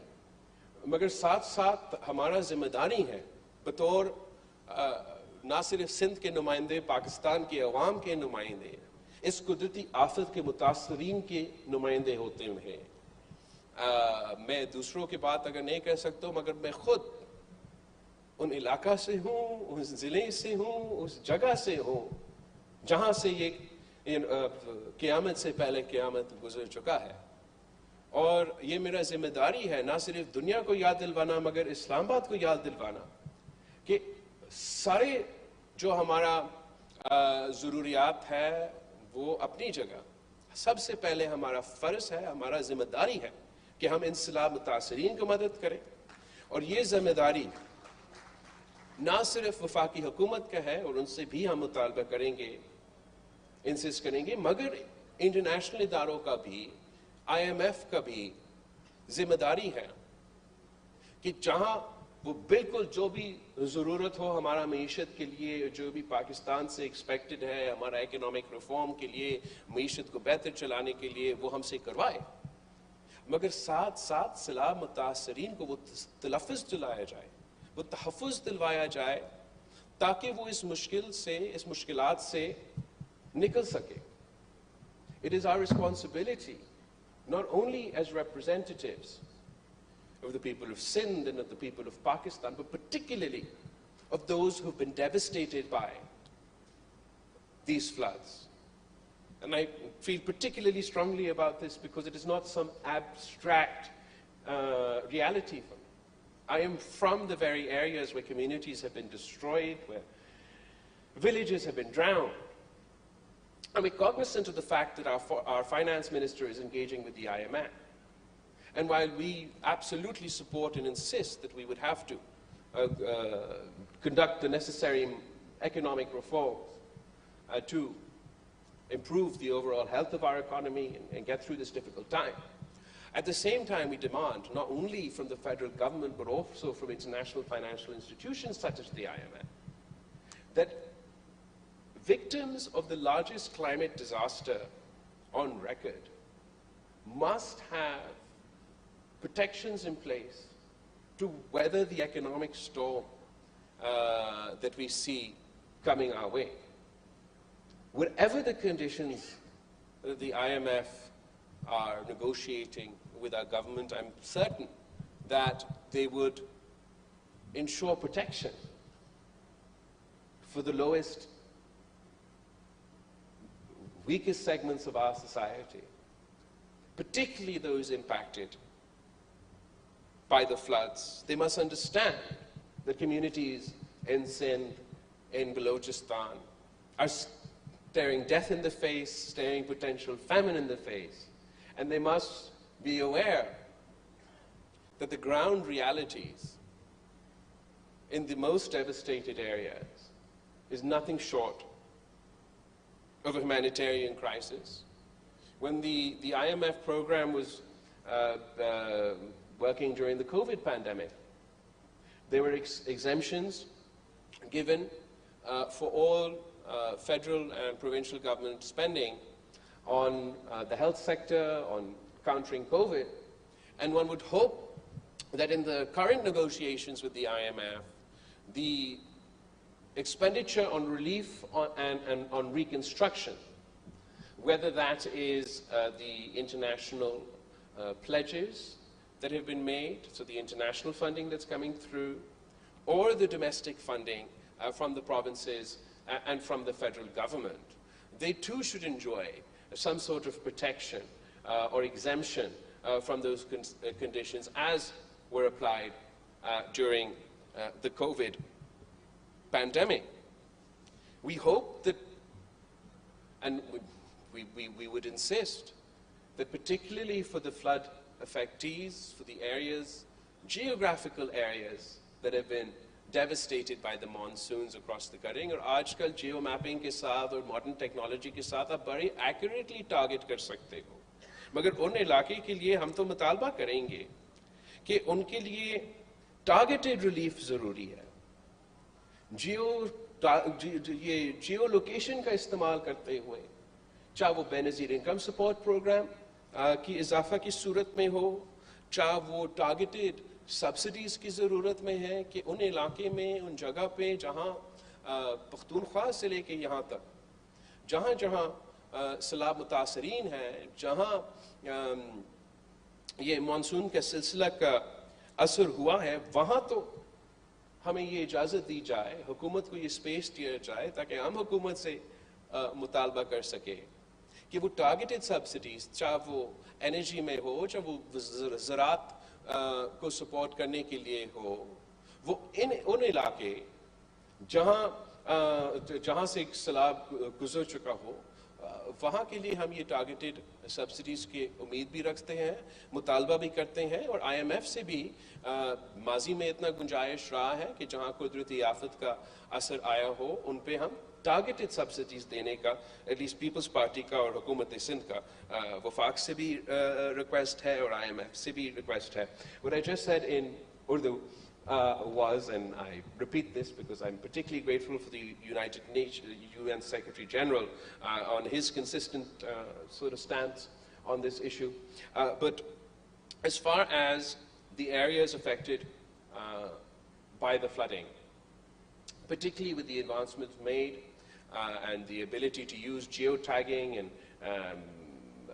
various modern tools to make sure that your interventions are targeted, what we would expect from the federal government and from the IMF, we're currently sitting and negotiating our fate, that the Benazir Income Support Program could be targeted specifically for these areas that have been devastated by the floods with perhaps an increase or some sort of protection. For targeted subsidies for those geographical locations that have been devastated, as I mentioned, for 3 crop cycles as a result of natural disasters, whether it is targeted support in the energy sector, whether it is targeted support in the agriculture sector, there should be a way, and I request the Chief Minister to have a detailed conversation with the federal government on this, and I'm sure the Chief Minister of Balochistan and the Chief Minister of Punjab and Pakhtunkhwa will agree for the areas in their province that have been affected. There must be a way for us to be able to provide targeted relief and allow that to be part of our overall reconstruction and rehabilitation initiative. The government of Sindh has already asked for support from the federal government to increase our overdraft limit and our borrowing capacity. Through this, we're hoping that we can help contribute to the reconstruction and rehabilitation effort. The scale of the crisis is enormous. जो हमारे सामने इम्तिहान है, जो मुश्किलात है, वो मेरा ख्याल में तारीखी सतह पे इस किस्म का बहरान से हमें कभी मुकाबला नहीं किया, लेकिन हल हमारे पास है, मंसूबे हमारे पास है, आधा जो उसका फंडिंग है उसका बंदोबस्त भी हमने किया है। वज़ीर आला सिंध ने बाकी वज़ीर आला को तो पीछे छोड़ दिए हैं और सबसे आगे फ्रंट फुट पे काम कर रहे हैं अपने सलाह मुतासरीन को मदद करने के लिए। और हमारा जो मुतालबा है वफाक से और IMF से कि वो सैलाब मुतासर इलाकों के सैलाब मुतासरीन का अपने फैसलों में ख्याल रखें, और हमारा उम्मीद है कि हम पानी में डूबने के बाद महंगाई में और जो दूसरे जो मुआशी मसले हैं उनमें जितने हम मदद दे सकते हैं सैलाब मुतासरीन को, सैलाब मुतासर इलाके को, वो हमारा उम्मीद है कि वफाक और इंटरनेशनल इदारों से हमारा एक्सपेक्टेशन है कि इनका ख्याल रखा जाएगा। मैं आप सब से रिक्वेस्ट करना चाहूँगा कि आप अपने कैपेसिटी में ये जितना याद दिलवा सकते हो इस्लामाबाद को, लाहौर को, बाकी मुल्क को, दुनिया को, कि चैनल्स की जो टेलीविज़न कैमरास है वो तो चले गए हैं, इमदाद आना भी वो सिलसिला भी महसूस हो रहा है कि वो कम होता जा रहे हैं, मगर मुश्किलात में इजाफा होते जा रहे हैं। पाकिस्तान की अवाम चाहे वो बलूचिस्तान में हो, सिंध में हो, वो आज तक इस सैलाब के नतीजे में मुश्किल में है, मुआशी मुश्किलात का सामना करना है, और हम सब का ज़िम्मेदारी है कि हम आगे बढ़ें, इनका मदद करें। सिंध हुकूमत की ये इंटरवेंशंस के साथ साथ, वफाक के मदद के साथ साथ, दुनिया के मदद के साथ साथ आप सब ने अपना एफर्ट को थोड़ा सा इन्हांस करना है, और ये जो हमारे बड़े बिजनेस कम्युनिटीज़ है, ह्यूमैनिटेरियन ऑर्गेनाइजेशंस हैं, उनको एक बार फिर उनके ध्यान हमारे सैलाब मुतासरीन की तरफ हमें ले आना पड़ेगा। इसलिए आज भी जिन मुश्किलात का हमें सामना करना पड़ रहा है बहुत ही ज़्यादा है, लेकिन मैं यकीन भी साथ साथ दिलवाना चाहूँगा कि मंसूबा भी है, प्लान भी है, थोड़ा सा टाइम लगेगा, आप हमारे साथ दें इंशाल्लाह ताला। 1-2-3 साल का मैक्सिमम अपना मैं टाइम फ्रेम दिलवा रहा हूँ, जिसमें से इंशाल्लाह ताला हम जिसका घर टूटा हुआ हो उनको फिर से एक बार बनाएंगे, उनको मालिकाना हकूक देंगे, जहाँ जहाँ स्कूल्स है, हॉस्पिटल्स है जो नुकसान हुआ है, वो हमने आपके साथ मिलके काम करना है, ताकि हम आहिस्ता आहिस्ता हर साल थोड़ा थोड़ा करके उनको फिर से एक लेवल पे ले आ सकेंगे। जो गुर्बत के मंसूबे हैं, जो ज़राअत के मंसूबे हैं, उनमें इजाफा होगा। लेकिन जो हमारा सबसे मेन प्रायोरिटी है वो मेरे सलाह मुतासरीन से जो हमने वादा किया था कि आपका घर बनाना है, मालिकाना हुकूक दिलवाना है, वो इंशाअल्लाह ताला मैं 3 साल के अंदर पूरा करूँगा। और आप सबका हम शुक्रगुजार हैं, यूनाइटेड नेशंस का, वर्ल्ड बैंक के, हमारे सारे इंटरनेशनल पार्टनर्स के जो आज यहाँ मौजूद हैं, जो आज नहीं आ सके लेकिन वैसे हमारे साथ दे रहे हैं, हम इन सब के शुक्रगुजार हैं। और इंशाअल्लाह ताला जहाँ मसाइल बहुत ज़्यादा है, उतना ही हम